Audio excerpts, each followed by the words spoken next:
Okay, welcome to edream distance education. പിന്നെ നമ്മുടെ income ടാക്സിലെ ബ്ലോക്ക് 2-ലെ യൂണിറ്റ് 7 സാലറീസ് 3 എന്ന് പറഞ്ഞിട്ടുള്ള ഒരു ചാപ്റ്ററാണ്. അപ്പോൾ ഇതുവരെ നമ്മൾ സാലറി ഇൻകത്തിൽ ആഡ് ചെയ്യേണ്ട ടാക്സബിൾ ആയിട്ടുള്ള ഇൻകംസ് ഏതൊക്കെയാണ് എന്നുള്ളതിനെ കുറിച്ചിട്ടാണ് ഡിസ്കസ് ചെയ്തത്. ഇനി ഈ ഒരു സാലറി പാർട്ടിലെ മൂന്നാമത്തെ ഒരു പോർഷനാണ് പ്രൊവിഡൻറ്റ് ഫണ്ട് സ്കീം, അല്ലേ? അതായത് ഇപ്പോൾ നമ്മളിപ്പോൾ ഇതുവരെ, അതായത് നമ്മളിപ്പോൾ യൂണിറ്റ് 5 ആൻഡ് 6-ൽ ഒരു എംപ്ലോയീസിൻ്റെ സാലറി ഇൻകത്തിൽ നമ്മൾ എന്തൊക്കെ ഉൾപ്പെടുത്തണം, അല്ലേ? അതായത് അത് വിവിധ ടൈപ്പ് ഓഫ് അലവൻസിനെ കുറിച്ച് നമ്മൾ പഠിച്ചു, അതുപോലെ തന്നെ പെർക്യുസൈഡ്സിനെ കുറിച്ചിട്ട് നമ്മൾ പറഞ്ഞു, അല്ലേ? ഇതിനൊക്കെ പുറമെ ഒരു എംപ്ലോയിക്ക് കിട്ടുന്ന ഒരു ബെനഫിറ്റാണ്, ഒരു പ്രധാനപ്പെട്ട ഒരു ബെനഫിറ്റാണ് നമ്മുടെ പ്രൊവിഡൻറ്റ് ഫണ്ട് എന്ന് പറയുന്നത്, അല്ലേ? അപ്പോൾ ഏത് സ്ഥാപനത്തിലും ഇതുപോലെ പ്രൊവിഡൻറ്റ് സ്കീമുകൾ ഉണ്ടായിരിക്കും, പ്രൊവിഡൻറ്റ് ഫണ്ട് സ്കീമുകൾ ഉണ്ടായിരിക്കും. അപ്പോൾ ഈ ഒരു യൂണിറ്റിൽ നമ്മൾ പഠിക്കാൻ പോകുന്നത് വിവിധ തരത്തിലുള്ള പ്രൊവിഡൻറ്റ് ഫണ്ട് സ്കീമുകൾ ഏതൊക്കെയാണെന്നും അതുപോലെ തന്നെ അത് ഈ ഒരു പ്രൊവിഡൻറ്റ് ഫണ്ടിൻ്റെ ഭാഗമായിട്ട് അല്ലെങ്കിൽ ഈ പ്രൊവിഡൻറ്റ് ഫണ്ടിലേക്ക് ഒരു എംപ്ലോയി എംപ്ലോയിയുടെ കോൺട്രിബ്യൂഷനിൽ നിന്ന് എത്രമാത്രം ടാക്സ് അല്ലെങ്കിൽ അതിൻ്റെ എത്ര പോർഷനാണ് നമ്മൾ ടാക്സബിൾ ഇൻകത്തിലേക്ക് ആഡ് ചെയ്യേണ്ടത്, അങ്ങനെയുള്ള കുറച്ച് കാര്യങ്ങളാണ് ഈ ഒരു ചാപ്റ്ററിൽ പറയുന്നത്. ഓക്കെ, അപ്പം നമുക്ക് നോക്കി നോക്കാം. ഇവിടെ നമ്മൾ പ്രൊവിഡൻറ്റ് ഫണ്ട്, അല്ലേ? എന്താണ് ഈ പ്രൊവിഡൻറ്റ് ഫണ്ട് എന്ന് പറയുമ്പോൾ? പ്രൊവിഡൻറ്റ് ഫണ്ട് എന്ന് പറയുമ്പോൾ നമുക്കറിയാം, അതായത് ഇപ്പോൾ ഒരു എംപ്ലോയി, അല്ലേ? ആ ഒരു എംപ്ലോയി ഈ പ്രൊവിഡൻറ്റ് ഫണ്ട് എന്ന് പറഞ്ഞ അതെങ്കിൽ ആ പ്രൊവിഡൻറ്റ് ഫണ്ട് എന്നുള്ള പേരിൽ ഒരു അക്കൗണ്ട് മെയിൻറ്റെയിൻ ചെയ്യുകയും എന്നിട്ട് എന്ത് ചെയ്യുന്നു, എംപ്ലോയി ഒരു സം പെർസെൻറ്റേജ് ഓഫ് അയാളുടെ സാലറിയുടെ സം പെർസെൻറ്റേജ് ഓഫ് കോൺട്രിബ്യൂഷൻ എന്ത് ചെയ്യുന്നു, ഈ ഒരു പ്രൊവിഡൻറ്റ് ഫണ്ടിലേക്ക് അല്ലേ കോൺട്രിബ്യൂട്ട് ചെയ്യുന്നു. അതുപോലെ തന്നെ ഈ എംപ്ലോയിക്ക് വേണ്ടി നമ്മുടെ എംപ്ലോയറും ഈ എന്ത് ചെയ്യുന്നു, ഒരു സം പെർസെൻറ്റേജ് ഓഫ് അല്ലെങ്കിൽ സാലറിയുടെ ഒരു സം പെർസെൻറ്റേജ് ഇതുപോലെ പ്രൊവിഡൻറ്റ് ഫണ്ടിലേക്ക് കോൺട്രിബ്യൂട്ട് ചെയ്യാറുണ്ട്, അല്ലേ? അതായത് ഇത് ഇവർക്ക് ആഫ്റ്റർ ദി സർവീസ്, ഇവർ ഈ ആ ഒരു ജോലിയൊക്കെ കഴിഞ്ഞതിന് ശേഷം ഇവർ റിട്ടയർമെൻറ്റ് ആ ഒരു സമയമാവുമ്പോൾ ഇവർക്കൊരു സേവിങ്സ് എന്നുള്ള രീതിയിലാണ് ഈ ഒരു പ്രൊവിഡൻറ്റ് ഫണ്ടിനെ കാണുന്നത്, അല്ലേ? അതായത് എംപ്ലോയി എന്താ ചെയ്യുന്നത്, ഇത്തരത്തിലുള്ള പ്രൊവിഡൻറ്റ് ഫണ്ട് സ്കീമിലേക്ക് ഒരു നിക്ഷേപം നടത്തുകയാണ് ചെയ്യുന്നത്, അല്ലേ? അപ്പോൾ ഇവിടെ നമ്മൾ ഇങ്ങനെ നമ്മൾ എന്ത് ചെയ്യുന്നു, കാലാകാലങ്ങളിലായി ഇതുപോലെ ഓരോ മന്ത്ലി ഇയാൾ എന്ത് ചെയ്യുന്നു, പ്രൊവിഡൻറ്റ് ഫണ്ടിലേക്ക് ഇങ്ങനെ കോൺട്രിബ്യൂട്ട് ചെയ്യുന്നു. അപ്പോൾ അതിൽ നിന്ന് എന്ത് കിട്ടുന്നു, ഒരു സം പെർസെൻറ്റേജ് ഓഫ് ഇൻട്രസ്റ്റും കിട്ടും, അല്ലേ? ഈ ഇൻട്രസ്റ്റും അതുപോലെ തന്നെ ഇയാൾ ഇങ്ങനെ കോൺട്രിബ്യൂട്ട് ചെയ്തിട്ടുള്ള എമൗണ്ടും എല്ലാം കൂടെ കൂട്ടിയിട്ട് ഇയാൾ വിരമിക്കുന്ന സമയത്തോ അല്ലെങ്കിൽ അതായത് ഇയാൾ റിട്ടയർമെൻറ്റിൻ്റെ സമയത്തോ അല്ലെങ്കിൽ അതായത് ഈ ഒരു വ്യക്തി അല്ലെങ്കിൽ മരിച്ചതിന് ശേഷമോ ഇയാളുടെ ബന്ധുക്കൾക്ക് എന്ത് കൈമാറും, ഈ പ്രൊവിഡൻറ്റ് ഫണ്ടും അത് റിലേറ്റഡ് ആയിട്ടുള്ള അക്യുമുലേറ്റഡ് ഇൻട്രസ്റ്റും കൈമാറും, അല്ലേ? അപ്പോൾ ഇയാളെ സംബന്ധിച്ചിടത്തോളം, അതായത് ഒരു എംപ്ലോയിയെ സംബന്ധിച്ചിടത്തോളം എന്താണത്, അത് അയാൾക്കൊരു അസറ്റാണ്, അല്ലേ? ഭാവിയിൽ അയാൾക്ക് വേണ്ടിയിട്ടുള്ള ഒരു സേവിങ്സ് ആയിട്ടാണ് നമ്മൾ ഈ പ്രൊവിഡൻറ്റ് ഫണ്ടിനെ ട്രീറ്റ് ചെയ്യുന്നത്. ഓക്കെ, അപ്പോൾ ഇതാണ് പ്രൊവിഡൻറ്റ് ഫണ്ട് എന്ന് പറഞ്ഞിട്ടുണ്ടെങ്കിൽ. ഇനി നോക്കാം, പ്രൊവിഡൻറ്റ് ഫണ്ടിൻ്റെ പല ടൈപ്സുകളുണ്ട്, അല്ലേ? അതായത് സ്റ്റാറ്റ്യൂട്ടറി പ്രൊവിഡൻറ്റ് ഫണ്ട് ഉണ്ട്, റെക്കഗ്നൈസ്ഡ് പ്രൊവിഡൻറ്റ് ഫണ്ട് ഉണ്ട്, അൺറെക്കഗ്നൈസ്ഡ് പ്രൊവിഡൻറ്റ് ഫണ്ട് ഉണ്ട്, പബ്ലിക് പ്രൊവിഡൻറ്റ് ഫണ്ട് ഉണ്ട്. അപ്പോൾ ഇത് എന്തൊക്കെയാണ് എന്ന് ഓരോന്നായിട്ട് നമുക്ക് ഡിസ്കസ് ചെയ്യാം. ഇതിൽ നമുക്ക് ഒന്നും കൂടെ പരിചയം ഉണ്ടായിരിക്കും റെക്കഗ്നൈസ്ഡ് പ്രൊവിഡൻറ്റ് ഫണ്ട്. നമ്മൾ ഇൻകം ടാക്സിലെ കഴിഞ്ഞ ചാപ്റ്ററുകളിലായിട്ട് നമ്മൾ റെക്കഗ്നൈസ്ഡ് പ്രൊവിഡൻറ്റ് ഫണ്ടിൻ്റെ എക്സംപ്റ്റഡ് പോർഷൻസ് ഏതൊക്കെയാണ് എന്നുള്ളതിനെ കുറിച്ചിട്ട് നമ്മൾ കഴിഞ്ഞ ക്ലാസ്സിലൊക്കെ ഡിസ്കസ് ചെയ്തിട്ടുണ്ടായിരുന്നു. അപ്പോൾ നോക്കി നോക്കാം എന്തൊക്കെയാണ് പല ടൈപ്സ് ഓഫ് പ്രൊവിഡൻറ്റ് ഫണ്ടുകൾ നോക്കാം. ഫസ്റ്റ് ആണ് സ്റ്റാറ്റ്യൂട്ടറി പ്രൊവിഡൻറ്റ് ഫണ്ട്. ഓക്കെ, അപ്പോൾ ഈ provident fund, statutory provident fund എന്ന് പറഞ്ഞിട്ടുണ്ടെങ്കിൽ പ്രൊവിഡൻറ്റ് ഫണ്ട് ആക്ട് 1925 പ്രകാരം രൂപീകരിച്ചിട്ടുള്ള ഒരു പ്രൊവിഡൻറ്റ് ഫണ്ടാണ് നമ്മുടെ സ്റ്റാറ്റ്യൂട്ടറി പ്രൊവിഡൻറ്റ് ഫണ്ട് എന്ന് പറയുന്നത്. ഇത് സാധാരണയായിട്ടും ഗവൺമെൻറ്റും അല്ലെങ്കിൽ സെമി ഗവൺമെൻറ്റും ആണ് ഇതുപോലെയുള്ള സ്റ്റാറ്റ്യൂട്ടറി പ്രൊവിഡൻറ്റ് ഫണ്ട് മെയിൻറ്റെയിൻ ചെയ്യുന്നത്. ഓക്കെ, അപ്പോൾ ഇവിടെ സാധാരണയായിട്ട് സ്റ്റാറ്റ്യൂട്ടറി പ്രൊവിഡന്റ് ഫണ്ട് അല്ലെങ്കിൽ മെയിൻറ്റെയിൻ ചെയ്യുന്ന കുറച്ച് സ്ഥാപനങ്ങൾ ഏതൊക്കെയാണെന്ന് ചോദിച്ചാൽ നമുക്ക് പറയാം. സെൻട്രൽ ഗവൺമെന്റിന്റെ സ്ഥാപനങ്ങൾ, അതുപോലെ തന്നെ സ്റ്റേറ്റ് ഗവൺമെന്റിന്റെ സ്ഥാപനങ്ങൾ, പിന്നെ അതുപോലെ തന്നെ നമ്മൾ നേരത്തെ പറഞ്ഞ സെമി ഗവൺമെന്റ് സ്ഥാപനങ്ങൾ, പിന്നെ റിസർവ് ബാങ്ക് ഓഫ് ഇന്ത്യ, നമ്മുടെ RBI അല്ലെ, അതുപോലെ തന്നെ state bank of India, SBI, railway, statutory corporations, അതുപോലെ തന്നെ നമ്മുടെ യൂണിവേഴ്സിറ്റീസ് അല്ലെ, പിന്നെ അതുപോലെ തന്നെ ലോക്കൽ ബോഡീസ് ആയിട്ടുള്ള മുനിസിപ്പാലിറ്റീസ്, പഞ്ചായത്ത്, ഇവരൊക്കെയാണ് ഈ ഒരു പ്രൊവിഡന്റ് ഫണ്ട് അല്ലെങ്കിൽ സ്റ്റാറ്റ്യൂട്ടറി പ്രൊവിഡന്റ് ഫണ്ട് മെയിൻറ്റെയിൻ ചെയ്യുന്ന കുറച്ച് സ്ഥാപനങ്ങൾ. ഓക്കെ, അപ്പോൾ ഈ അതായത് സ്റ്റാറ്റ്യൂട്ടറി പ്രൊവിഡന്റ് ഫണ്ട് എന്ന് പറഞ്ഞിട്ടുണ്ടെങ്കിൽ ഇത്രയേ ഉള്ളൂ. പ്രൊവിഡന്റ് ഫണ്ട് ആക്ട് 1925 പ്രകാരം രൂപീകരിച്ചിട്ടുള്ള ഒരു ടൈപ്പ് ഓഫ് പ്രൊവിഡന്റ് ഫണ്ടാണ് നമ്മുടെ സ്റ്റാറ്റ്യൂട്ടറി പ്രൊവിഡന്റ് ഫണ്ട്. ദെൻ അടുത്ത നോക്കി നോക്കാം, recognised provident fund. Recognised provident fund എന്ന് പറയുമ്പോൾ ഇൻകം ടാക്സ് ആക്ട് 1961 ഫോർത്ത് ഷെഡ്യൂളിലെ പാർട്ട് A അനുസരിച്ച് ഇൻകം ടാക്സ് കമ്മീഷണർ അംഗീകരിച്ചിട്ടുള്ള ഒരു ടൈപ്പ് ഓഫ് പ്രൊവിഡന്റ് ഫണ്ടാണ് നമ്മുടെ റെക്കഗ്നൈസ്ഡ് പ്രൊവിഡന്റ് ഫണ്ട്.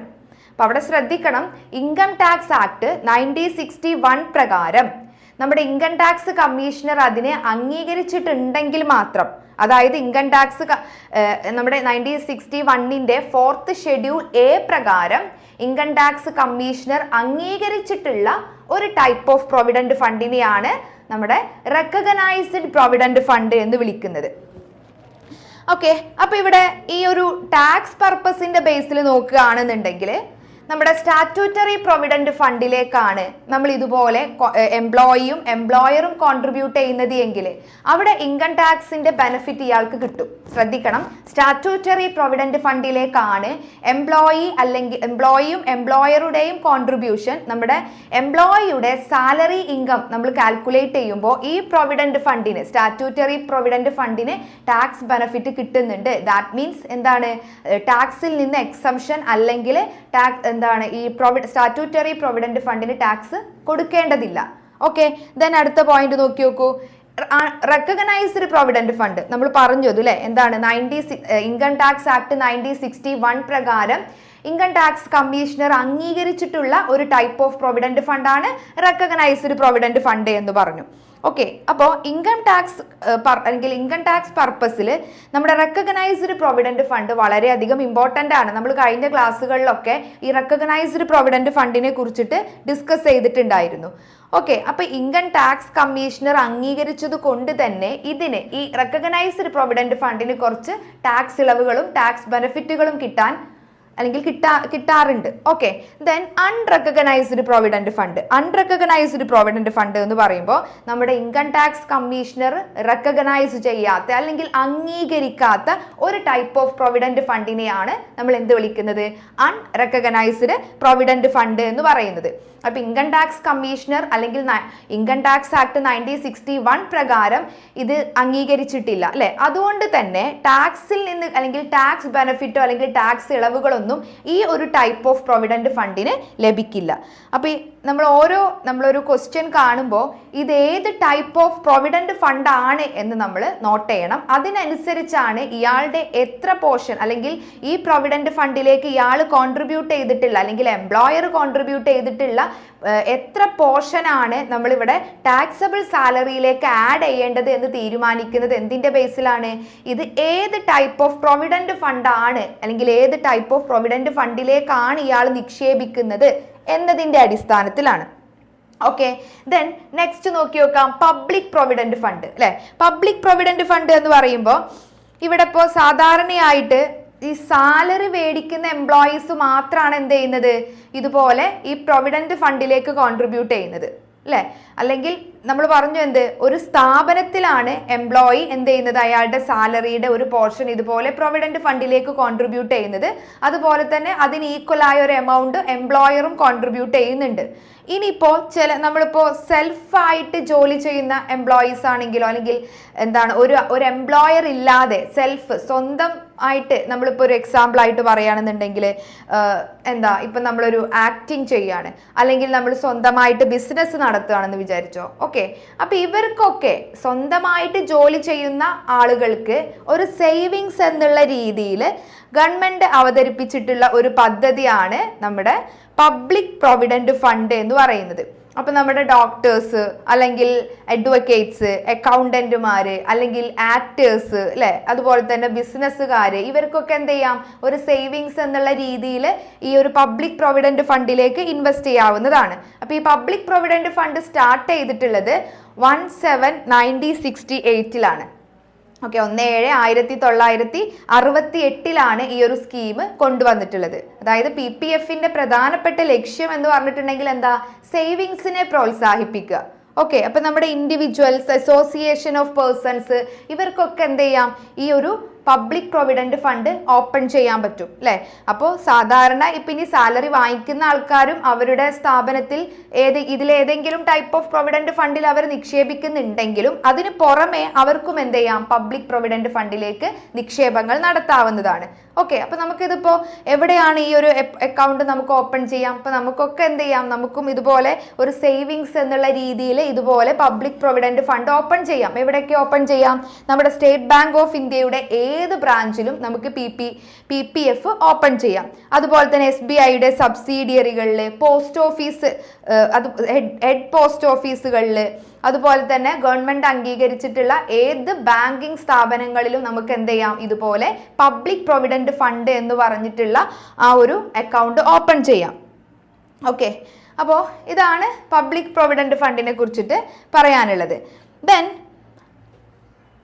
ഇനി ഇതിൽ മെയിൻ ആയിട്ടും പറയുന്നത് ഈ പബ്ലിക് പ്രൊവിഡന്റ് ഫണ്ടിലേക്ക് നമ്മൾ നേരത്തെ പറഞ്ഞു ആർക്ക് വേണമെങ്കിലും ഓപ്പൺ ചെയ്യാവുന്ന ഒരു ഗവൺമെന്റ് അംഗീകരിച്ചിട്ടുള്ള ഒരു സേവിങ്സിനെ പ്രോത്സാഹിപ്പിക്കാൻ വേണ്ടിയിട്ട് ഗവൺമെന്റ് അംഗീകരിച്ചിട്ടുള്ള ഒരു സ്കീമാണ് PPF എന്ന് പറഞ്ഞു, അല്ലെ. അപ്പൊ ഇവിടെ ഒരു വ്യക്തിക്ക് വർഷത്തിൽ അറ്റ്ലീസ്റ്റ് ചുരുങ്ങിയത് ഒരു 500 എങ്കിലും ഇൻവെസ്റ്റ് ചെയ്തിട്ട് ഈ ഒരു അക്കൗണ്ട് നമുക്ക് ഓപ്പൺ ചെയ്യാം. അപ്പോൾ ഒരു വ്യക്തിക്ക് പരമാവധി ഈ ഒരു PPFലേക്ക് ഇൻവെസ്റ്റ് ചെയ്യാവുന്ന തുക എന്ന് പറയുന്നത് 1,50,000 ആണ്.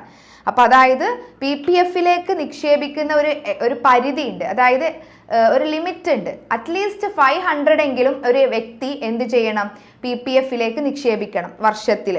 അതുപോലെ തന്നെ കൂടിയത്, അതായത് മാക്സിമം 1,50,000 വരെ മാത്രമേ ഈ PPF ഫണ്ടിലേക്ക് ഒരു വ്യക്തിക്ക് നിക്ഷേപിക്കാൻ പാടുള്ളൂ. പിന്നെ അതുപോലെ തന്നെ അപ്പൊ ഇതിൽ നിന്ന് കിട്ടുന്ന ഇൻട്രസ്റ്റ് എന്ത് ചെയ്യുന്നു, ഓരോ വർഷവും ഇയാളുടെ അക്കൗണ്ടിൽ ക്രെഡിറ്റ് ആവുന്നു.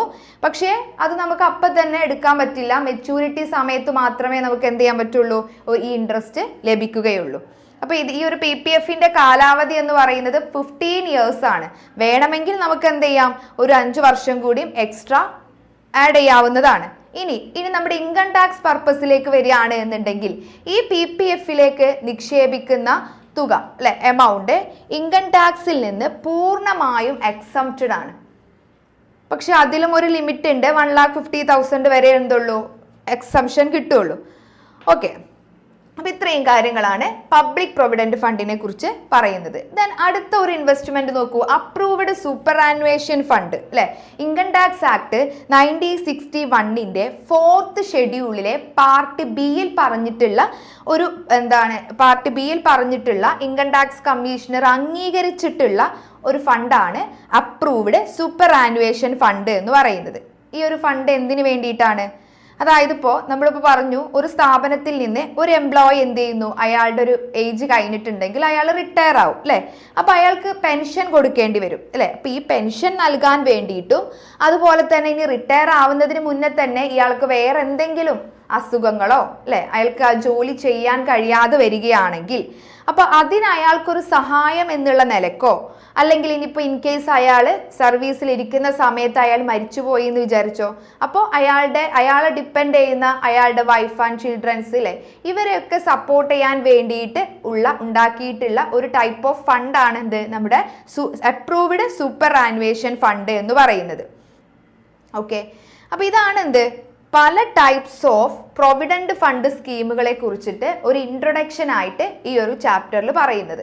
ഇനി നമുക്ക് പറയാനുള്ളത് ഈ ഓരോ ടൈപ്സ് ഓഫ് പ്രൊവിഡന്റ് ഫണ്ടും ഇൻകം ടാക്സ് പർപ്പസിൽ എങ്ങനെയാണ്, ഇതിൽ എങ്ങനെയാണ് ഇൻകം ടാക്സ് പർപ്പസിന്റെ അല്ലെങ്കിൽ ഇൻകം ടാക്സ് പർപ്പസിൽ എങ്ങനെയാണ് ഇതിന്റെ ടാക്സ് കാൽക്കുലേഷൻ നടക്കുന്നത്. അപ്പോൾ ഇതാണ്, അതായത് നമ്മളിപ്പോൾ ഈ പ്രൊവിഡന്റ് ഫണ്ടിന്റെ ടാക്സ് കാൽക്കുലേഷൻ എങ്ങനെയാണ് എന്നുള്ളതിനെ കുറിച്ചിട്ടാണ് ഈ ഒരു ചാപ്റ്ററിൽ പറയുന്നത്. അതുപോലെ തന്നെ ഒരു ഇൻഡിവിജ്വൽസിനും അതുപോലെ തന്നെ നമ്മുടെ HUFനും ഒരുപാട് ഇങ്ങനെ നമ്മൾ ഒരു വ്യക്തിയാണ് എന്നുണ്ടെങ്കിൽ പല സ്ഥലങ്ങളിൽ നമ്മൾ നിക്ഷേപങ്ങൾ നടത്തും. ഇങ്ങനെ നടത്തുന്ന നിക്ഷേപങ്ങളിൽ നിന്ന് ഇൻകം ടാക്സ് പർപ്പസ് അല്ലെങ്കിൽ ഇൻകം ടാക്സ് ആക്ട് പ്രകാരം അയാൾക്ക് കിട്ടുന്ന ബെനഫിറ്റ്സുകൾ എന്തൊക്കെയാണ് എന്നുള്ളതിനെ കുറിച്ചൊക്കെയാണ് ഈ ചാപ്റ്ററിൽ ഡീറ്റെയിൽ ആയിട്ട് നിങ്ങളോട് പറയുന്നത്. ഓക്കെ അപ്പോൾ ഈ ഒരു ചാപ്റ്ററിലെ വെരി ഇമ്പോർട്ടൻ്റ് ആയിട്ടുള്ള ഒരു ഭാഗമാണ് tax treatment of provident fund. ഇപ്പം നമ്മൾ നേരത്തെ ഏതൊക്കെ ടൈപ്സ് ഓഫ് പ്രൊവിഡൻറ്റ് ഫണ്ട് ഉണ്ട് എന്നുള്ളതിനെ കുറിച്ചിട്ട് പറഞ്ഞു അല്ലേ. ഇപ്പം നമുക്ക് സാലറി, അതായത് ഒരു എംപ്ലോയിയുടെ ഇൻകം ടാക്സിലേക്ക് അയാളുടെ ടാക്സബിൾ ആയിട്ടുള്ള സാലറി ഇൻകം ഏതൊക്കെയാണ് ചേർക്കേണ്ടത് എന്നൊക്കെ നമ്മൾ കഴിഞ്ഞ യൂണിറ്റുകളിലായിട്ടൊക്കെ പഠിച്ചു കഴിഞ്ഞു.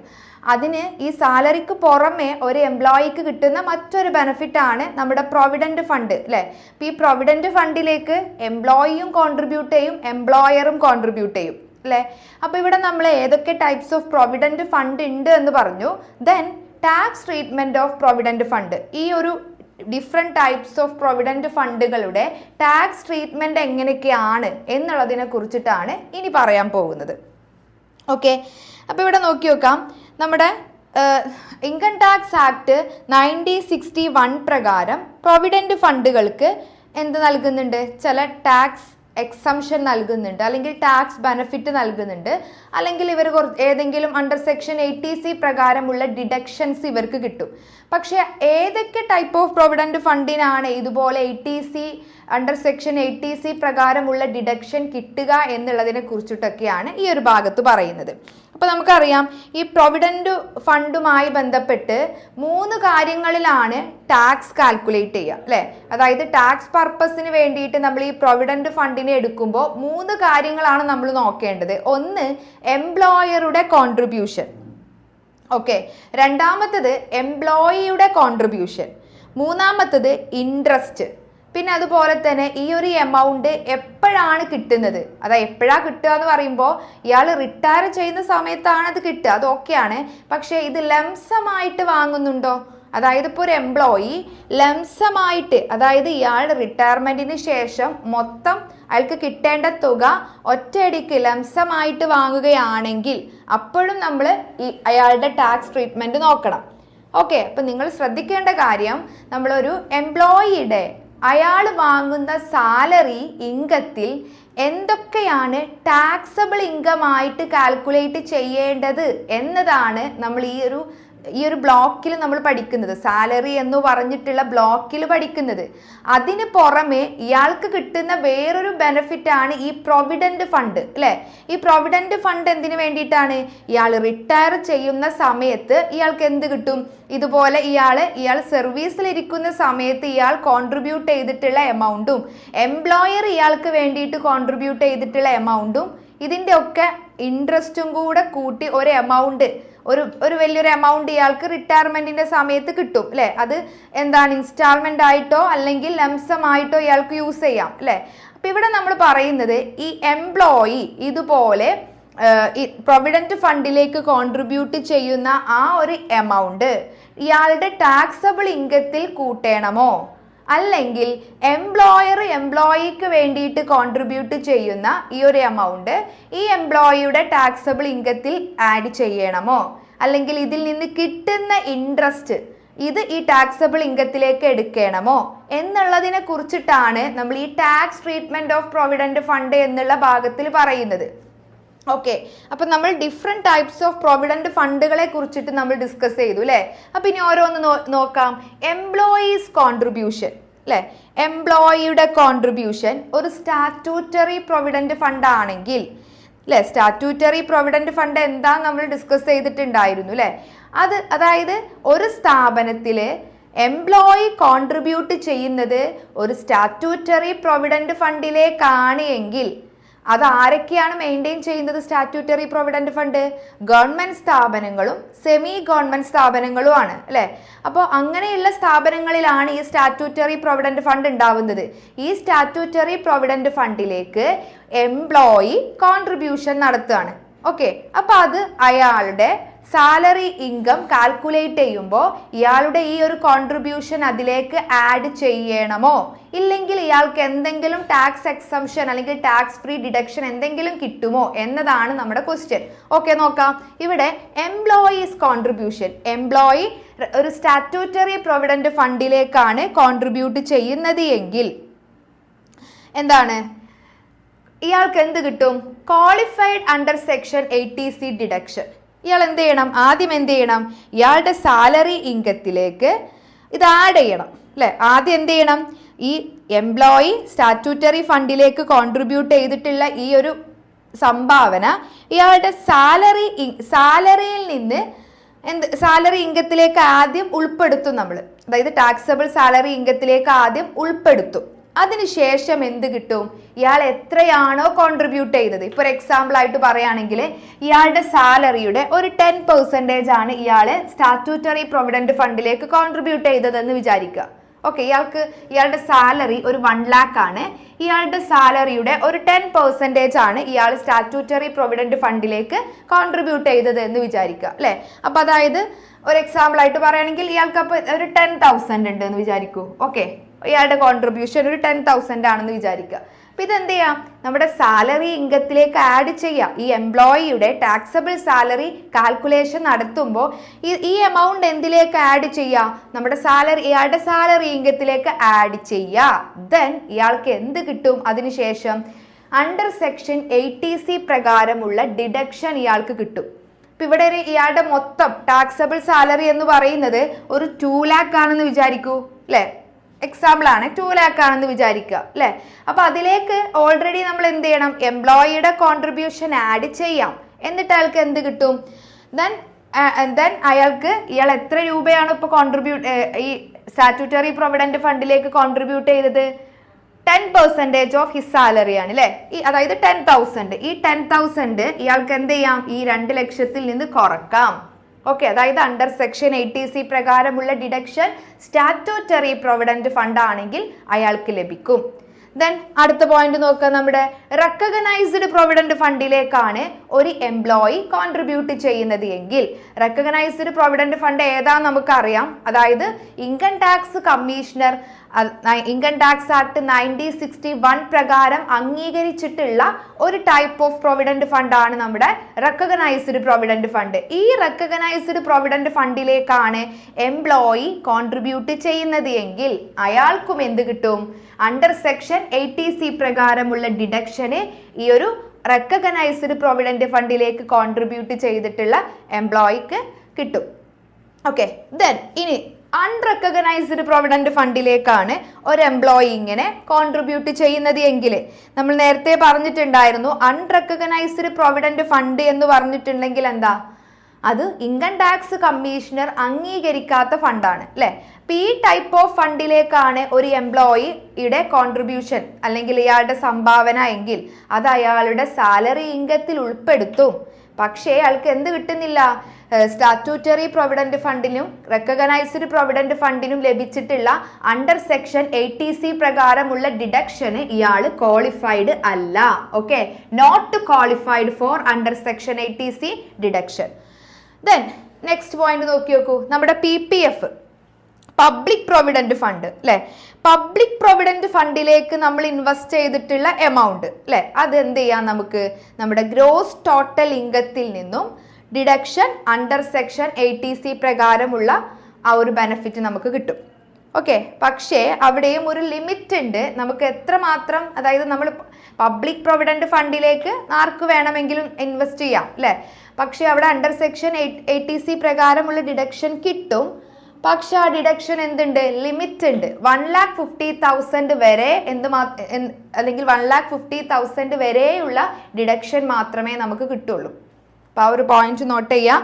ദെൻ അപ്പോൾ നമ്മുടെ എംപ്ലോയിയുടെ കോൺട്രിബ്യൂഷൻ എങ്ങനെയാണ് അതിൻ്റെ ടാക്സ് ട്രീറ്റ്മെൻറ്റ് എന്നുള്ളതിനെ കുറിച്ചിട്ട് നമ്മൾ പറഞ്ഞു. ദെൻ ഇനി അടുത്ത പോയിന്റ് നോക്കാം. എംപ്ലോയർ ആണ് കോൺട്രിബ്യൂട്ട് ചെയ്യുന്നതെങ്കിൽ, നമ്മൾ നേരത്തെ പറഞ്ഞിട്ടുണ്ടായിരുന്നു പ്രൊവിഡന്റ് ഫണ്ടിലേക്ക് എംപ്ലോയിയും കോൺട്രിബ്യൂട്ട് ചെയ്യും, അതുപോലെ തന്നെ എംപ്ലോയിയുടെ കോൺട്രിബ്യൂഷൻ ഈക്വൽ ആയിട്ടുള്ള ഒരു എമൗണ്ട് എംപ്ലോയറും കോൺട്രിബ്യൂട്ട് ചെയ്യും. അങ്ങനെ ഒരു എംപ്ലോയർ ആണ് ഈ പ്രൊവിഡന്റ് ഫണ്ടിലേക്ക് എംപ്ലോയിക്ക് വേണ്ടിയിട്ടുള്ള കോൺട്രിബ്യൂഷൻ നടത്തുന്നതെങ്കിൽ അതിന്റെ ടാക്സ് ട്രീറ്റ്മെന്റ് എങ്ങനെയാണ്, അതിനെ കുറിച്ചിട്ടാണ് പറയാൻ പോകുന്നത്. നോക്കി നോക്കൂ, എംപ്ലോയറിന്റെ കോൺട്രിബ്യൂഷൻ അതൊരു സ്റ്റാറ്റ്യൂട്ടറി പ്രൊവിഡന്റ് ഫണ്ട് ആണെങ്കിൽ എംപ്ലോയർ നൽകുന്ന എല്ലാ അല്ലെങ്കിൽ മുഴുവൻ തുകയും അല്ലെ, സ്റ്റാറ്റ്യൂട്ടറി പ്രൊവിഡന്റ് ഫണ്ടിലേക്ക് കൊടുക്കുന്ന മുഴുവൻ തുകയും എന്താണ്, ടാക്സ് ഫ്രീ ആണ്. അപ്പോൾ ഒരു സ്റ്റാറ്റ്യൂട്ടറി പ്രൊവിഡന്റ് ഫണ്ടിലേക്കാണ് ഒരു എംപ്ലോയർ കോൺട്രിബ്യൂട്ട് ചെയ്യുന്നത് എങ്കിൽ അതെന്താണ്, ടാക്സ് ഫ്രീ ആണ്. ദെൻ അതെന്ത് ചെയ്യുന്നില്ല, ഈ എംപ്ലോയിയുടെ സാലറി ഇൻകത്തിൽ ഉൾപ്പെടുത്തേണ്ട. ദെൻ നെക്സ്റ്റ് പോയിന്റ് നോക്കി നോക്കൂ, റെക്കഗ്നൈസ്ഡ് പ്രൊവിഡന്റ് ഫണ്ടിലേക്കാണ് ഒരു എംപ്ലോയർ എംപ്ലോയിക്ക് വേണ്ടിയിട്ട് കോൺട്രിബ്യൂഷൻ നടത്തുന്നത് എങ്കിൽ വെരി വെരി ഇമ്പോർട്ടൻ്റ് ആണ് നമ്മുടെ recognised provident fund. Okay, recognised provident ഫണ്ടിനെ കുറിച്ചിട്ട് നമ്മുടെ എക്സംപ്റ്റഡ് ഇൻകത്തിലൊക്കെ നമ്മൾ ഡിസ്കസ് ചെയ്തിട്ടുണ്ടായിരുന്നു. ഒന്നും കൂടെ പറയാണ്, റെക്കഗ്നൈസ്ഡ് പ്രൊവിഡന്റ് ഫണ്ടിലേക്കാണ് എംപ്ലോയർ കോൺട്രിബ്യൂട്ട് ചെയ്യുന്നത് എങ്കിൽ അവിടെ എന്തുണ്ട്, ഒരു ലിമിറ്റ് ഉണ്ട്. ഇപ്പോൾ ഒരു എംപ്ലോയറുടെ കോൺട്രിബ്യൂഷൻ എംപ്ലോയിയുടെ സാലറിയുടെ 12% വരെയാണെങ്കിൽ ടാക്സ് ഫ്രീ ആണ്. അതിന് മുകളിലാണെങ്കിൽ എക്സസ് ആയിട്ട് വരുന്ന അല്ലെങ്കിൽ എക്സസ് എബോവ് 12% ആണെങ്കിൽ അത് ടാക്സബിൾ ഇൻകത്തിൽ ഉൾപ്പെടുത്തണം. ഇപ്പോൾ ഒരു എക്സാമ്പിൾ ആയിട്ട് പറയുകയാണെന്നുണ്ടെങ്കിൽ ഒരു എംപ്ലോയിക്ക് കിട്ടുന്ന ടോട്ടൽ സാലറി അല്ലെങ്കിൽ ആ ഒരു എംപ്ലോയിക്ക് കിട്ടുന്ന സാലറി ഇപ്പോൾ ഒരു 2 lakh ഉണ്ടെന്ന് വിചാരിച്ചോ. ഓക്കെ, അതിൻ്റെ 15% ആണ് എംപ്ലോയർ ഈ റെക്കഗ്നൈസ്ഡ് പ്രൊവിഡന്റ് ഫണ്ടിലേക്ക് കോൺട്രിബ്യൂട്ട് ചെയ്യുന്നത് എന്ന് വിചാരിക്കുക. ഓക്കെ, അപ്പോൾ ഈ 15%-ൽ 12% വരെ നമുക്ക് എന്ത് കിട്ടും, ടാക്സ് ഫ്രീ ആണ്. ബാക്കി വരുന്ന 3% അല്ലേ, അതായത് എംപ്ലോയിയുടെ സാലറിയുടെ 3% എന്താണ്, ടാക്സബിൾ ഇൻകത്തിലേക്ക് ആഡ് ചെയ്യേണ്ടി വരും. എംപ്ലോയിയുടെ ടാക്സബിൾ ഇൻകത്തിലേക്ക് ആഡ് ചെയ്യണം. അപ്പൊ എക്സസ് 12% എബോവ് വരുന്ന ആ ഒരു പോർഷൻ മാത്രമാണ് എങ്ങോട്ട് നമ്മൾ ആഡ് ചെയ്യേണ്ടത്, ടാക്സബിൾ ഇൻകത്തിലേക്ക്, എംപ്ലോയിയുടെ ടാക്സബിൾ ഇൻകത്തിലേക്ക് ആഡ് ചെയ്യേണ്ടത്. 12% വരെ നമുക്ക് എന്താണ്, ടാക്സ് ഫ്രീ ആണ്. ഓക്കെ, ദെൻ അടുത്ത പോയിന്റ് നോക്കാം, നമ്മുടെ unrecognised provident fund. Unrecognised provident ഫണ്ടിന് ഇയാള് സർവീസിൽ ഇരിക്കുന്ന സമയത്താണ് ഈ അൺറെക്കഗ്നൈസ്ഡ് പ്രൊവിഡന്റ് ഫണ്ടിലേക്ക് കോൺട്രിബ്യൂഷൻ നടത്തുന്നത് എങ്കിൽ അതിനെന്തില്ല, അല്ലെങ്കിൽ എന്താണ്, നമ്മുടെ ഈ അൺറെക്കഗ്നൈസ്ഡ് പ്രൊവിഡന്റ് ഫണ്ടിലേക്ക് എംപ്ലോയർ നടത്തുന്ന കോൺട്രിബ്യൂഷൻ സർവീസ് കാലത്താണെങ്കിൽ അതിനെന്തുണ്ട്, ടാക്സ് എക്സംഷൻ ഉണ്ട്, അത് ടാക്സ് ഫ്രീ ആണ്. അത് ഇയാളുടെ സാലറി ഇൻകത്തിൽ ഉൾപ്പെടുത്തേണ്ട ആവശ്യമില്ല. ഓക്കെ, നമ്മൾ നേരത്തെ എംപ്ലോയിയുടെ കോൺട്രിബ്യൂഷൻ അൺറെക്കഗ്നൈസ്ഡ് പ്രൊവിഡന്റ് ഫണ്ടിലേക്ക് ഉൾപ്പെടുത്തണം എന്ന് പറഞ്ഞിട്ടുണ്ടായിരുന്നു. അയാൾക്ക് അണ്ടർ സെക്ഷൻ 80C പ്രകാരമുള്ള ഡിഡക്ഷനും കിട്ടില്ല എന്ന് പറഞ്ഞിട്ടുണ്ടായിരുന്നു അല്ലെ. എംപ്ലോയറുടെ കോൺട്രിബ്യൂഷൻ സർവീസ് ടൈമിലാണ് ഇയാൾ കോൺട്രിബ്യൂട്ട് ചെയ്യുന്നത് എങ്കിൽ അതിനെന്തുണ്ട്, ടാക്സ് ഫ്രീ ഉണ്ട്. നെക്സ്റ്റ് പോയിന്റ് നോക്കി നോക്കൂ, PPF പബ്ലിക് പ്രൊവിഡന്റ് ഫണ്ടിലേക്ക് എംപ്ലോയർ കോൺട്രിബ്യൂട്ട് ചെയ്യുന്നില്ലല്ലോ അല്ലെ. അതായത് ഇപ്പോൾ നമ്മൾ സെൽഫ് എംപ്ലോയിഡ് ആയിട്ടുള്ള വ്യക്തികളോ അല്ലെങ്കിൽ ഇനി ഓൾറെഡി പ്രൊവിഡന്റ് ഫണ്ട് ഉള്ള അല്ലെങ്കിൽ എന്താണ് സാലറി വാങ്ങിക്കുന്ന എംപ്ലോയീസിന് വേണമെങ്കിൽ അവർക്ക് എക്സ്ട്രാ ഒരു സേവിങ്സ് ആയിട്ട് എന്ത് ചെയ്യാം, ഈ PPF-ലേക്ക് കോൺട്രിബ്യൂട്ട് ചെയ്യാം എന്ന് മാത്രമേ പറയുന്നുള്ളൂ. അവിടെ എംപ്ലോയർ എംപ്ലോയിക്ക് വേണ്ടിയിട്ട് കോൺട്രിബ്യൂഷൻ ഒന്നും നടത്തുന്നില്ല. സോ അത് നമ്മൾ എന്ത് ചെയ്യേണ്ട, ഈ എംപ്ലോയറുടെ കൺസിഡറേഷൻ അല്ലെങ്കിൽ എംപ്ലോയിയുടെ കോൺട്രിബ്യൂഷനെ നമ്മൾ കൺസിഡർ ചെയ്യേണ്ട PPF-ൽ, കാരണം അങ്ങനെ ഒരു കോൺട്രിബ്യൂഷൻ PPF-ൽ നടക്കുന്നില്ല. ദെൻ നെക്സ്റ്റ് പോയിന്റ് നോക്കി നോക്കൂ, interest credited to provident fund അല്ലെ. ഇനി എന്തുണ്ടാവും, ഇൻട്രസ്റ്റ് കിട്ടും അല്ലെ. ഈ പ്രൊവിഡന്റ് ഫണ്ടിന് എന്ത് കിട്ടും, ഇൻട്രസ്റ്റ് കിട്ടും. അങ്ങനെയാണെന്നുണ്ടെങ്കിൽ എങ്ങനെയൊക്കെയാണ് ഇതിന്റെ ടാക്സ് ട്രീറ്റ്മെന്റ് നോക്കി നോക്കൂ. ഒരു സ്റ്റാറ്റ്യൂട്ടറി പ്രൊവിഡന്റ് ഫണ്ടിൽ നിന്ന് കിട്ടുന്ന ഇൻട്രസ്റ്റ് ആണെങ്കിൽ അത് ടാക്സ് ഫ്രീ ആണ്, മുഴുവനായിട്ടും ടാക്സ് ഫ്രീ ആണ്. ദെൻ ഒരു റെക്കഗ്നൈസ്ഡ് പ്രൊവിഡന്റ് ഫണ്ടിൽ നിന്ന് കിട്ടുന്ന ഇൻട്രസ്റ്റ്, അവിടെയും ഒരു ലിമിറ്റ് ഉണ്ട്. അതായത് അപ് ടു 9.5 വരെ ആണെങ്കിൽ അത് ടാക്സ് ഫ്രീ ആണ്. ഫോർ എക്സാമ്പിൾ ആയിട്ട് പറയുകയാണെന്നുണ്ടെങ്കിൽ ഒരു റെക്കഗ്നൈസ്ഡ് പ്രൊവിഡന്റ് ഫണ്ടിൽ നിന്ന് ഒരു വ്യക്തിക്ക് കിട്ടുന്ന ഇൻട്രസ്റ്റിന്റെ പെർസെൻറ്റേജ് എന്ന് പറയുന്നത് ഇപ്പോൾ ഒരു 12% ആണെന്ന് വിചാരിക്കൂ. ഓക്കെ, അപ്പൊ ഇവിടെ 9.5% വരെയാണ് നമുക്ക് ടാക്സ് ഫ്രീ കിട്ടുന്നത് അല്ലെ. അപ്പൊ ബാക്കി ഇവിടെ എക്സ്ട്രാ വരുന്നത് എത്രയാണ് അല്ലെ? 12 മൈനസ് 9.5 ചെയ്തിട്ടുണ്ടെങ്കിൽ നമുക്ക് എന്ത് കിട്ടും? 2.5% കിട്ടും. ഈ 2.5%ന്റെ മുകളിൽ അല്ലെങ്കിൽ 2.5% എന്ത് ചെയ്യേണ്ടി വരും? ഇയാള് സാലറി ഇൻകത്തിൽ ആഡ് ചെയ്ത് അതിന് ടാക്സ് കൊടുക്കണം. അപ്പൊ നമ്മുടെ recognised provident fund very important ആണ്. റെക്കഗ്നൈസ്ഡ് പ്രൊവിഡന്റ് ഫണ്ടിലേക്ക് എംപ്ലോയറുടെ കോൺട്രിബ്യൂഷൻ അപ് ടു 12% വരെ മാത്രമാണ് ടാക്സ് ഫ്രീ. അതിൽ നിന്ന് കിട്ടുന്ന ഇൻട്രസ്റ്റിനും ലിമിറ്റ് ഉണ്ട്. അപ് ടു 9.5% വരെയാണ് അതിന് ടാക്സ് ഫ്രീ കിട്ടുന്നത്. ഓക്കെ, ദെൻ അടുത്തത് നോക്കാം.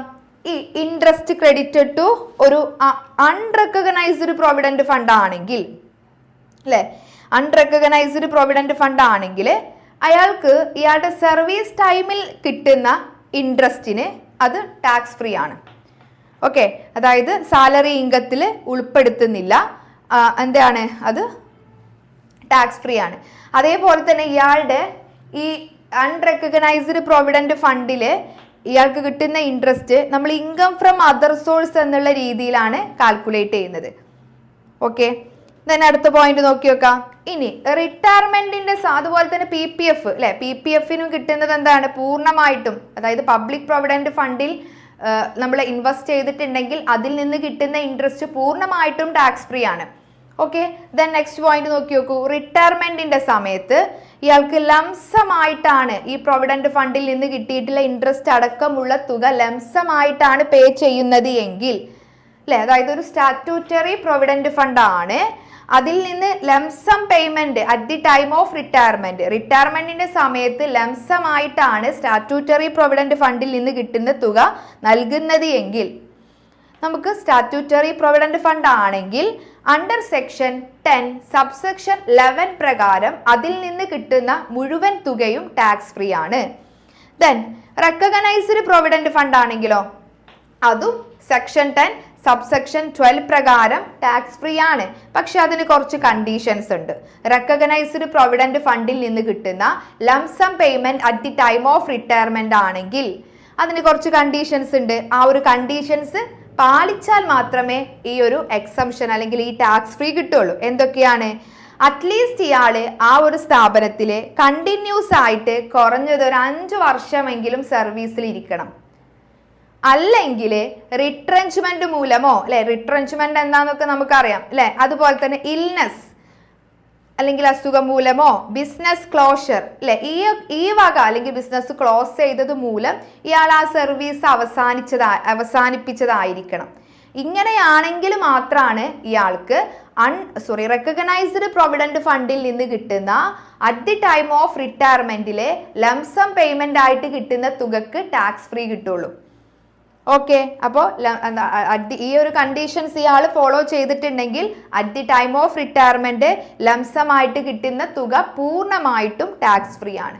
ദെൻ ഇനി അൺറെക്കഗ്നൈസ്ഡ് പ്രൊവിഡന്റ് ഫണ്ട് ആണെങ്കിലോ, അതായത് അൺറെക്കഗ്നൈസ്ഡ് പ്രൊവിഡന്റ് ഫണ്ടിൽ നിന്ന് കിട്ടുന്ന at the time of retirement lump sum payment എങ്ങനെയാണ് അതിന്റെ ടാക്സ് ട്രീറ്റ്മെന്റ് നോക്കി നോക്കൂ. എംപ്ലോയറുടെ കോൺട്രിബ്യൂഷൻ പ്ലസ് ഇൻട്രസ്റ്റ്, എംപ്ലോയറുടെ കോൺട്രിബ്യൂഷൻ പ്ലസ് ഇൻട്രസ്റ്റ് അത് സാലറി ഇൻകത്തിൽ ടാക്സബിൾ ആയിട്ട് കാൽക്കുലേറ്റ് ചെയ്യേണ്ടി, ടാക്സബിൾ ആയിട്ട് നമ്മൾ കൊടുക്കണം. ഇനി എംപ്ലോയിയുടെ കോൺട്രിബ്യൂഷൻ അത് ടാക്സ് ഫ്രീ ആണ് അല്ലെ, കാരണം നമുക്ക് എന്താണ് ഓൾറെഡി നമ്മൾ എന്ത് ചെയ്തിട്ടുണ്ട്, ഇതിന് ടാക്സ് അടച്ചതാണ്. സർവീസിൽ ഇരിക്കുന്ന സമയത്ത് തന്നെ നമ്മൾ അതിന് ടാക്സ് അടച്ചതാണ്. ദെൻ അതിൽ നിന്ന് എംപ്ലോയിയുടെ കോൺട്രിബ്യൂഷന് കിട്ടുന്ന ഇൻട്രസ്റ്റ് അതെന്താണ്, അത് ഇൻകം ഫ്രം അതർ സോഴ്സിൽ കാൽക്കുലേറ്റ് ചെയ്യണം, കണക്കാക്കണം. സാലറി ഇൻകത്തിൽ കാണില്ല, മീൻസ് അതായത് എംപ്ലോയിയുടെ കോൺട്രിബ്യൂഷൻ മൂലം ഇയാൾക്ക് കിട്ടുന്ന ഇൻട്രസ്റ്റ് ഉണ്ടല്ലോ, അതെന്ത് ചെയ്യേണ്ട ആവശ്യമില്ല, ഇയാളുടെ സാലറി ഇൻകത്തിൽ കാൽക്കുലേറ്റ് ചെയ്യേണ്ട, അത് ഇൻകം ഫ്രം അതർ സോഴ്സ് എന്നുള്ള പേരിൽ അതിന് ടാക്സ് കൊടുക്കേണ്ടി വരും. ദെൻ ഇനി നെക്സ്റ്റ് നമ്മുടെ lump sum payment at the time of retirement in public provident fund ആണെങ്കിൽ ടാക്സ് ഫ്രീ ആണ്. ഇപ്പോൾ ഈ ഒരു ഭാഗമാണ് ഇതിൽ വെരി വെരി ഇമ്പോർട്ടൻ്റ് ആയിട്ടുള്ള ഒരു പോർഷൻ എന്ന് പറയുന്നത്. ഏതൊക്കെ ടൈപ്പ് ഓഫ് പ്രൊവിഡന്റ് ഫണ്ടുകളാണ് ഉള്ളത് എന്നും അതിൻ്റെ ടാക്സ് ട്രീറ്റ്മെന്റ് എങ്ങനെയാണ് എന്നുള്ളതുമാണ് ഈ ഒരു പോർഷനിൽ നമ്മൾ ഇതുവരെ ഡിസ്കസ് ചെയ്തത്. ഓക്കെ, അപ്പോൾ ഈ ഒരു ഭാഗത്ത് നെക്സ്റ്റ് ടോപ്പിക് ആണ് അണ്ടർ സെക്ഷൻ 80C അല്ലെ. നമ്മൾ നേരത്തെ കേസിൽ പറഞ്ഞിട്ടുണ്ടായിരുന്നു 80C പ്രകാരമുള്ള ഡിഡക്ഷൻ കിട്ടും എന്നൊക്കെ അല്ലെ. അപ്പൊ എന്താണ് ഈ അണ്ടർ സെക്ഷൻ 80C എന്ന് പറയുമ്പോൾ? അതായത് ഇപ്പോൾ ഇൻകം ടാക്സ് ആക്ട് പ്രകാരം ഈ ഒരു എംപ്ലോയി ഇതുപോലെയുള്ള എന്തെങ്കിലും ഇൻവെസ്റ്റ്മെന്റിനോ അല്ലെങ്കിൽ സേവിങ്സിലൊക്കെ അയാളുടെ ഇൻകം ഇൻവെസ്റ്റ് ചെയ്തിട്ടുണ്ട് എന്നുണ്ടെങ്കിൽ കിട്ടുന്ന ഒരു ഇൻകം ടാക്സിലെ ഒരു ഡിഡക്ഷൻ ആണ് അണ്ടർ സെക്ഷൻ 80C എന്ന് പറയുന്നത് അല്ലെ. അണ്ടർ സെക്ഷൻ 80C പ്രകാരം ഇയാൾക്ക് ഡിഡക്ഷൻ കിട്ടും. അങ്ങനെ ഇയാൾക്ക് ഡിഡക്ഷൻ കിട്ടുന്ന ഇൻവെസ്റ്റ്മെന്റുകൾ ഏതൊക്കെയാണ് എന്നുള്ള ഒരു കാര്യത്തിനെ കുറിച്ചിട്ടാണ് ഈ ഒരു ഭാഗത്ത് നമ്മൾ ഡിസ്കസ് ചെയ്യുന്നത്. അപ്പൊ അതിന് മുന്നേ നമുക്ക് അറിയണം ഗ്രോസ് ക്വാളിഫയിങ് എമൗണ്ട് എന്ന്. എന്താണ് ഗ്രോസ് ക്വാളിഫയിങ് എമൗണ്ട്? അതായത് അണ്ടർ സെക്ഷൻ 80C പ്രകാരം ഒരു അസസിക്ക് അയാള് കഴിഞ്ഞ പ്രീവിയസ് ഇയറിൽ നടത്തിയിട്ടുള്ള സേവിങ്സുകൾ ഉണ്ടാവില്ലേ, അല്ലെങ്കിൽ എവിടെയെങ്കിലും ഇതുപോലെ പ്രൊവിഡന്റ് ഫണ്ടിലേക്കുള്ള കോൺട്രിബ്യൂഷനോ അല്ലെങ്കിൽ ഇൻവെസ്റ്റ്മെന്റുകളോ ഡെപ്പോസിറ്റ്സുകളോ പേയ്മെന്റുകളോ ഒക്കെ എല്ലാം കൂടെ കൂട്ടിയതിനെയാണ് ഗ്രോസ് ക്വാളിഫയിങ് എമൗണ്ട് എന്ന് പറയുന്നത്. അതായത് ഒരു അസസി കഴിഞ്ഞ പ്രീവിയസ് ഇയറിൽ അയാൾ നടത്തിയിട്ടുള്ള ഇൻവെസ്റ്റ്മെന്റുകൾ, ഇപ്പൊ നമുക്കറിയാം പല രീതിയിൽ അയാൾ ഇൻവെസ്റ്റ്മെന്റുകൾ പല ലൈഫ് ഇൻഷുറൻസ് സ്കീമിൽ ഇൻവെസ്റ്റ്മെന്റ് നടത്താം അല്ലെ, അല്ലെങ്കിൽ പ്രൊവിഡന്റ് ഫണ്ടുകളിൽ ഇൻവെസ്റ്റ്മെന്റ് നടത്താം, അല്ലെങ്കിൽ ഗവൺമെന്റ് സെക്യൂരിറ്റികളിൽ അയാൾക്ക് ഇൻവെസ്റ്റ്മെന്റ് നടത്താം. അങ്ങനെ പല രീതിയിൽ എന്ത് ചെയ്യാം, അയാൾക്ക് ഇൻവെസ്റ്റ്മെന്റുകൾ നടത്താം അല്ലെ. അതുപോലെ തന്നെ പബ്ലിക് പ്രൊവിഡന്റ് ഫണ്ടിലേക്ക് അല്ലെങ്കിൽ ഏതെങ്കിലും കമ്പനികളുടെ ഷെയറോ ഡിബെഞ്ചറിലോ അയാൾക്ക് ഇൻവെസ്റ്റ്മെന്റ് നടത്താം. അങ്ങനെ ആ ഒരു ഇയറിൽ അയാൾ നടത്തിയിട്ടുള്ള കോൺട്രിബ്യൂഷൻസിന്റെ അല്ലെങ്കിൽ അയാൾ നടത്തിയിട്ടുള്ള ഇൻവെസ്റ്റ്മെന്റുകളുടെ ആ ഒരു ടോട്ടലിനെയാണ് അല്ലെ, എത്രമാത്രം ഇൻവെസ്റ്റ്മെന്റ് നടത്തിയിട്ടുണ്ട് അല്ലെങ്കിൽ ആ ഒരു ടോട്ടൽ തുകയെയാണ് നമ്മൾ എന്ത് വിളിക്കുന്നത്, അല്ലെങ്കിൽ ആ ടോട്ടൽ പേയ്മെന്റുകളെയാണ് നമ്മൾ എന്ത് വിളിക്കുന്നത്, ഗ്രോസ് ക്വാളിഫയിങ് എമൗണ്ട് എന്ന് വിളിക്കുന്നത്. ഓക്കെ, അപ്പൊ ഈ ഒരു ഗ്രോസ് ക്വാളിഫയിങ് എമൗണ്ടിനെ ബേസ് ചെയ്തിട്ടാണ് ഇയാളുടെ ഗ്രോസ് ടോട്ടൽ ഇൻകത്തിൽ നിന്ന് എന്ത് ചെയ്യുന്നത്, ഡിഡക്ഷൻസ് അനുവദിക്കുന്നത്. ഓക്കെ, ഇനി ആർക്കൊക്കെയാണ് ഈ അണ്ടർ സെക്ഷൻ 80C പ്രകാരമുള്ള ഡിഡക്ഷൻസ് ലഭിക്കുന്നത്? രണ്ട് വ്യക്തികളാണ്, ഒന്ന് ഇൻഡിവിജ്വലിനും രണ്ടാമത്തത് HUFനും, ഹിന്ദു അൺഡിവൈഡഡ് ഫാമിലി അല്ലെ. അതായത് നമ്മുടെ കമ്പനി ഫേം അവർക്കൊന്നും എന്ത് കിട്ടുന്നില്ല, ഈ അണ്ടർ സെക്ഷൻ 80C പ്രകാരമുള്ള ഡിഡക്ഷൻ കിട്ടുന്നില്ല. ഇനി ഈ ഒരു ഭാഗത്ത് ഇമ്പോർട്ടന്റ് ആയിട്ട് പറയുന്നത് deduction on account of the following savings cannot exceed 1,50,000 അല്ലെ. അതായത് നമ്മൾ നേരത്തെയും ഒന്ന് മെൻഷൻ ചെയ്തിട്ടുണ്ടായിരുന്നു, ഡിഡക്ഷൻ 80C പ്രകാരമുള്ള മൊത്തം അല്ലെങ്കിൽ അയാൾക്ക് കിട്ടേണ്ട 80C പ്രകാരമുള്ള ഡിഡക്ഷന്റെ മാക്സിമം ലിമിറ്റ് എന്ന് പറയുന്നത് 1,50,000 മാത്രമാണ്. ഓക്കെ, അപ്പൊ അയാൾ പല ടൈപ്സ് ഓഫ് ഇൻവെസ്റ്റ്മെന്റുകളിലും അല്ലെങ്കിൽ പല രീതിയിൽ അയാൾ സേവിങ്സ് ഒക്കെ ആയിട്ട് നടത്തിയിട്ടുണ്ടായിരിക്കും. അതൊരിക്കലും അതിൽ നിന്ന് ഒക്കെ കിട്ടുന്ന ഡിഡക്ഷന്റെ എമൗണ്ട് എന്ന് പറയുന്നത്, ഡിഡക്ഷൻ ആയിട്ട് അയാൾക്ക് കിട്ടുന്ന ആ ഒരു എമൗണ്ട് എന്ന് പറയുന്നത് 1,50,000 എക്സീഡ് ചെയ്യാൻ പാടില്ല. Okay, deduction on account of the following savings cannot exceed 1,50,000. Okay, അതായത് വിവിധ നിക്ഷേപങ്ങളിലൂടെയോ അല്ലെങ്കിൽ പേയ്മെന്റുകളിലൂടെയൊക്കെ നടത്തിയിട്ടുള്ള ആ ഒരു എമൗണ്ടിന്റെ ടോട്ടൽ എന്ന് പറയുന്നത് 1,50,000 കൂടാൻ പാടില്ല. അല്ലെങ്കിൽ അയാൾക്ക് എന്താണ് അണ്ടർ സെക്ഷൻ 80C പ്രകാരമുള്ള മൊത്തം ഡിഡക്ഷന്റെ പരമാവധി എന്ന് പറയുന്നത് എത്രയാണ്, 1,50,000 ആണ്. ഇനി നമുക്കോ ഈ ഇൻഡിവിജ്വലിനും അതുപോലെ തന്നെ HUFനുമാണ് ഇതുപോലെ ഡിഡക്ഷൻ കിട്ടുക എന്ന് പറഞ്ഞു. ഇനി നോക്കി നോക്കാം, ഇൻഡിവിജ്വൽസിന് ഏതൊക്കെ ഇൻവെസ്റ്റ്മെന്റുകളിൽ അല്ലെങ്കിൽ എവിടെയൊക്കെ ഇൻവെസ്റ്റ് ചെയ്താലാണ് അണ്ടർ സെക്ഷൻ 80C പ്രകാരമുള്ള ഡിഡക്ഷൻ ലഭിക്കുന്നത്. നോക്കി നോക്കാം ഓരോന്നായിട്ട്. ഒന്നാമത്തതാണ് LIC അല്ലെ, നമ്മുടെ ലൈഫ് ഇൻഷുറൻസ്. ഇപ്പൊ നമ്മൾ സ്വന്തമായിട്ടും നമുക്ക് സ്വന്തം എന്തെങ്കിലും അല്ലെങ്കിൽ ഭാവിയിൽ എന്തെങ്കിലും വരുമെന്ന് വിചാരിച്ച് നമ്മുടെ സ്വന്തം പേരിലോ അല്ലെങ്കിൽ നമ്മുടെ സ്പൗസിന്റെ പേരിലോ അല്ലെ, അല്ലെങ്കിൽ ഭാര്യയുടെ പേരിലോ ഭർത്താവിന്റെ പേരിലോ അല്ലെങ്കിൽ മക്കളുടെ പേരിലോ, മക്കളിപ്പോൾ ചിലപ്പോൾ മാരീഡ് ആവാം, അൺമാരീഡ് ആവാം, അല്ലെങ്കിൽ ഈ പാരൻസിനെ ഡിപ്പെൻഡ് ചെയ്യുന്ന മക്കളായിരിക്കാം, അല്ലെങ്കിൽ പാരൻസിനെ ഇൻഡിപെൻഡ് ചെയ്യുന്ന അല്ലെങ്കിൽ ഡിപ്പെൻഡ് ചെയ്യാത്ത മക്കളായിരിക്കാം അല്ലെ. അതൊന്നും നോക്കണ്ട, മക്കളുടെ പേരിലോ എന്ത് ചെയ്യാം, ഇയാൾക്ക് LICയിൽ ഇയാൾ ഇൻവെസ്റ്റ് ചെയ്യുന്നുണ്ടെങ്കിൽ ഈ വ്യക്തിക്ക് എന്ത് കിട്ടും, അണ്ടർ സെക്ഷൻ 80C പ്രകാരമുള്ള ഡിഡക്ഷൻ കിട്ടും. അപ്പൊ ഇവിടെ ഇൻഷുറൻസ് തന്നെ പല രീതിയിലുണ്ട്. ഇൻഷുറൻസിൽ തന്നെ പല പോളിസികൾ ഉണ്ട് അല്ലെ.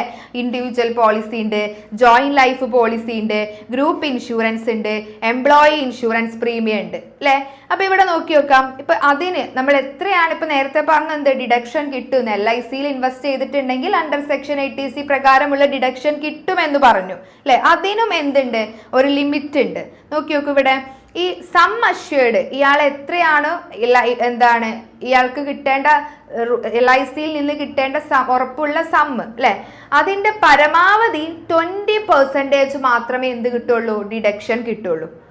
ഓക്കെ, അപ്പൊ ഇവിടെ അതേപോലെ തന്നെ ആക്ച്വൽ പ്രീമിയം പെയ്ഡ്, ആക്ച്വലി ഇയാൾ എത്രയാണ് പ്രീമിയം ആയിട്ട് പേ ചെയ്തത്, അല്ലെങ്കിൽ സം അഷ്വേർഡ് ഇതിൽ ഏറ്റവും കുറവ് ഏതാണോ, വിച്ചവർ ഈസ് ലെസ് അല്ലെ. ചില നമ്മൾ അതായത് ഇപ്പോ ഒരു 15 ലക്ഷത്തിന്റെ പോളിസി എടുത്തു എന്ന് വിചാരിച്ചോ, 15 ലക്ഷത്തിന്റെ പോളിസി എടുത്തു, അതാണ് അയാൾക്ക് അഷ്വേർഡ് ചെയ്യുന്ന എമൗണ്ട് എന്ന് പറയുന്നത് അല്ലെ.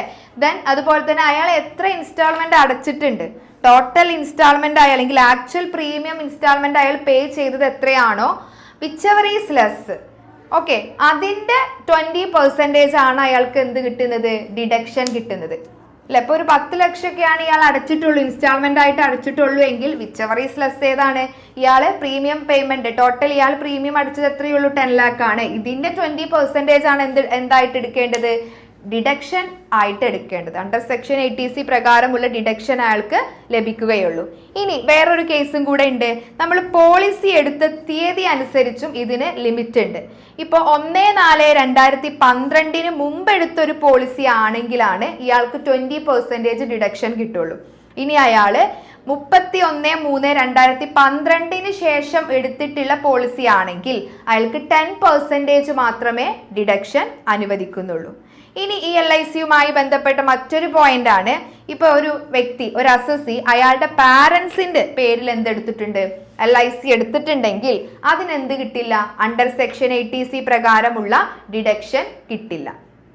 ഓക്കെ ഓക്കെ അപ്പൊ ഇത്രയാണ് പ്രധാനമായിട്ടും LICയെ കുറിച്ച് പറയാനുള്ളത്. ദെൻ അടുത്ത് നോക്കാം, ഡിഫേർഡ് ആനുറ്റി അല്ലെ. ഈ ഒരു ഇൻഡിവിജ്വലിന് കിട്ടുന്ന അണ്ടർ സെക്ഷൻ 80C പ്രകാരമുള്ള മറ്റൊരു ഒരു ഇൻവെസ്റ്റ്മെന്റ് ആണ് ഡിഫേർഡ് ആനുറ്റി എന്ന് പറയുന്നത്. ഇപ്പൊ നമ്മളിപ്പോ ഒരു അസസി അയാളുടെ വൈഫിന്റെ പേരിലോ അല്ലെങ്കിൽ അയാളുടെ കുട്ടികളുടെ പേരിലോ അല്ലെങ്കിൽ അയാൾക്ക് എന്താണ് അല്ലെങ്കിൽ അയാളുടെ എന്താ പറയാ ജീവിച്ചിരിക്കുന്നിടത്തോളം കാലം അയാൾക്ക് പെൻഷൻ കിട്ടാൻ വേണ്ടിയിട്ട് എടുക്കുന്ന ഒരു ഡിഫേർഡ് ആനുറ്റി കോൺട്രാക്റ്റിൽ അയാൾ ഏർപ്പെടുകയാണ്. ഓക്കെ, അതായത് ഇപ്പോൾ അയാളുടെ വൈഫിനോ അല്ലെങ്കിൽ അയാളുടെ കുട്ടികൾക്കോ അല്ലെങ്കിൽ അയാൾ ജീവിതകാലം അയാൾക്ക് ജീവപര്യാന്തം പെൻഷൻ ലഭിക്കുന്ന ഒരു സ്കീമായിട്ടുള്ള ഡിഫേർഡ് ആനുറ്റി കോൺട്രാക്റ്റിൽ അയാൾ ഏതെങ്കിലും ഡിഫേർഡ് ആനുറ്റി കോൺട്രാക്റ്റിൽ അയാൾ ഏർപ്പെടുകയാണെങ്കിൽ ഈ പേയ്മെന്റുകൾക്കും എന്ത് കിട്ടും, സെക്ഷൻ 80C പ്രകാരമുള്ള ഡിഡക്ഷൻ കിട്ടും. നെക്സ്റ്റ് നോക്കി നോക്കൂ, കോൺട്രിബ്യൂഷൻ ഓഫ് എംപ്ലോയി അല്ലെ. അതായത് ഒരു എംപ്ലോയി സ്റ്റാറ്റ്യൂട്ടറി പ്രൊവിഡന്റ് ഫണ്ടിലേക്ക് കോൺട്രിബ്യൂട്ട് ചെയ്തിട്ടുണ്ടെങ്കിൽ നമ്മൾ നേരത്തെ പറഞ്ഞിട്ടുണ്ടായിരുന്നു എന്ത്, അണ്ടർ സെക്ഷൻ 80C പ്രകാരമുള്ള ഡിഡക്ഷൻ അയാൾക്ക് കിട്ടും. ദെൻ അയാൾ ഒരു റെക്കഗ്നൈസ്ഡ് പ്രൊവിഡന്റ് ഫണ്ടിലേക്കാണ് ഇയാൾ ഇൻവെസ്റ്റ് ചെയ്യുന്നതെങ്കിൽ അതും അയാൾക്ക് എന്ത് കിട്ടുന്നുണ്ട്, അണ്ടർ സെക്ഷൻ 80C പ്രകാരം ആ ഇൻവെസ്റ്റ് ചെയ്ത മുഴുവൻ തുകയും അയാൾക്ക് ഡിഡക്റ്റ് ചെയ്യാവുന്നതാണ്. പബ്ലിക് പ്രൊവിഡന്റ് ഫണ്ടിലേക്കാണ് ഇയാൾ ഇൻവെസ്റ്റ്മെന്റ് നടത്തിയിട്ടുള്ളതെങ്കിൽ അയാൾക്ക് 1,50,000 വരെ അയാൾക്ക് എന്ത് കിട്ടും, അയാൾ കോൺട്രിബ്യൂട്ട് ചെയ്തിട്ടുള്ള എമൗണ്ട് അണ്ടർ സെക്ഷൻ 80C പ്രകാരം ഡിഡക്റ്റ് ചെയ്യാവുന്നതാണ്.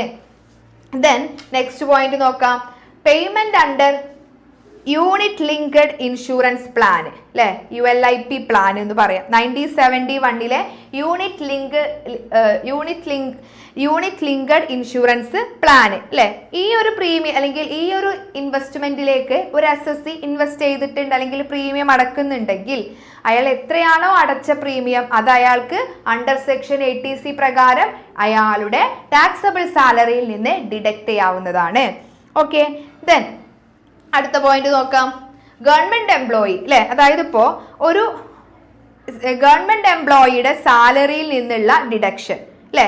അതായത് ഇപ്പൊ ഒരു ഗവൺമെന്റ് എംപ്ലോയിയുടെ സാലറിയിൽ നിന്ന് ഡിഫേർഡ് ആനുറ്റിക്ക് വേണ്ടിയിട്ടോ അല്ലെങ്കിൽ അയാളുടെ വൈഫിനോ അല്ലെങ്കിൽ അയാളുടെ എന്താണ് കുട്ടികൾക്ക് വേണ്ടിയിട്ടോ ഉള്ള സംഭാവന, അത് ആ ഒരു അയാളുടെ സാലറിയുടെ പരമാവധി 1/5 നമുക്ക് ഡിഡക്ഷൻ കിട്ടും. അതായത് ഒരു ഗവൺമെന്റ് എംപ്ലോയി അയാൾ ഡിഫേർഡ് ആനിറ്റിക്ക് വേണ്ടിയിട്ടോ അല്ലെങ്കിൽ അയാളുടെ ഭാര്യക്കും മക്കൾക്ക് വേണ്ടിയിട്ടോ ഒക്കെ എന്തെങ്കിലും ഒരു ഇൻവെസ്റ്റ്മെന്റ് നടത്തുകയാണ് എന്നുണ്ടെങ്കിൽ അത് അയാൾ എത്രയാണോ ഇങ്ങനെ കോൺട്രിബ്യൂട്ട് ചെയ്തിട്ടുള്ളത് അതിന്റെ 1/5 വരെ അയാൾക്ക് എന്ത് കിട്ടും? ഡിഡക്ഷൻ ആയിട്ട് കുറക്കാവുന്നതാണ്. ഓക്കെ, ദെൻ അടുത്തത് contribution in approved superannuation fund അല്ലെ. അപ്രൂവ്ഡ് സൂപ്പർ ആനുവേഷൻ ഫണ്ടിലേക്ക് ഇയാൾ എന്തെങ്കിലും കോൺട്രിബ്യൂഷൻ നടത്തിയിട്ടുണ്ടെങ്കിൽ അതും അയാൾക്ക് അണ്ടർ സെക്ഷൻ 80C പ്രകാരമുള്ള ഡിഡക്ഷൻ ഇയാൾക്ക് ലഭിക്കുന്നതാണ്. അപ്പൊ ഇത്രയും പോയിന്റുകളാണ് ഈ ഒരു ഭാഗത്ത് വരുന്നത്. ഇനിയുണ്ട്. ഓക്കെ, അപ്പോൾ ഇതുവരെ നമ്മൾ ഡിസ്കസ് ചെയ്യുന്നത് എന്താണ്? ഒരു ഇൻഡിവിജ്വലിന് അണ്ടർ സെക്ഷൻ 80C പ്രകാരമുള്ള ഡിഡക്ഷൻസ് കിട്ടേണ്ട ഇൻവെസ്റ്റ്മെന്റുകൾ ഏതൊക്കെയാണ് എന്നാണ്. ഓക്കെ, ബാക്കിയുള്ളതും കൂടെ നോക്കാം. ഓക്കെ, അപ്പൊ ഇതുവരെ നമ്മുടെ ഒരു ഇൻഡിവിജ്വലിന് കിട്ടേണ്ട അണ്ടർ 80C പ്രകാരമുള്ള ഡിഡക്ഷൻസിനെ കുറിച്ചിട്ടായിരുന്നു നമ്മൾ ഡിസ്കസ് ചെയ്തുകൊണ്ടിരുന്നത്. അപ്പോൾ നോക്കി നോക്കാം, അതിൻ്റെ ബാക്കിയായിട്ട് contributions in notified central government security അല്ലേ. അതായത് ഇപ്പോൾ ഒരു ഇൻഡിവിജ്വല് ഗവൺമെൻറ് സെക്യൂരിറ്റികളിൽ, അതായത് ഗവൺമെൻറ് നോട്ടിഫൈ ചെയ്തിട്ടുള്ള ഗവൺമെൻറ് സെക്യൂരിറ്റീസുകളിൽ അല്ലെങ്കിൽ നോട്ടിഫൈഡ് ഡെപ്പോസിറ്റ് സ്കീമുകളിലോ അല്ലെങ്കിൽ NSC 8-9 ഇഷ്യൂ, അതേപോലെ തന്നെ നാഷണൽ സേവിങ് സ്കീം 9092 ഇവയിലൊക്കെ ഇൻവെസ്റ്റ് ചെയ്തിട്ടുള്ള തുകയ്ക്ക് അണ്ടർ സെക്ഷൻ 80C പ്രകാരമുള്ള ഡിഡക്ഷൻ ഇൻകം ടാക്സ് അലോ ചെയ്യുന്നുണ്ട്. ദെൻ അതേപോലെ തന്നെ ഇനിയിപ്പോൾ നമ്മൾ ഈ NSCയിൽ അല്ലേ, NSCയിൽ നമ്മൾ ഇൻവെസ്റ്റ് ചെയ്തു. ഓക്കെ, അപ്പോൾ അതിൽ നിന്ന് നമുക്കൊരു റിട്ടേൺ കിട്ടുന്നുണ്ട് അല്ലേ. ഈ റിട്ടേൺ നമുക്ക് ഒരു വർഷം, അതായത് അതത് വർഷങ്ങളിൽ നമുക്കത് പിൻവലിക്കാൻ കഴിയില്ല. അതിൻ്റെ മെച്യൂരിറ്റി പീരീഡ് എത്തുമ്പോൾ മാത്രമേ നമുക്ക് എന്ത് ചെയ്യാൻ പറ്റുള്ളൂ? ആ ഒരു ഇൻട്രസ്റ്റ് നമുക്ക് കിട്ടുകയുള്ളൂ. സോ അപ്പോൾ ഇത് നമ്മൾ എന്ത് ചെയ്യുന്നു? ഇത് വീണ്ടും റീഇൻവെസ്റ്റ് ചെയ്തു എന്നുള്ള രീതിയിലാണ് കാണിക്കുന്നത്.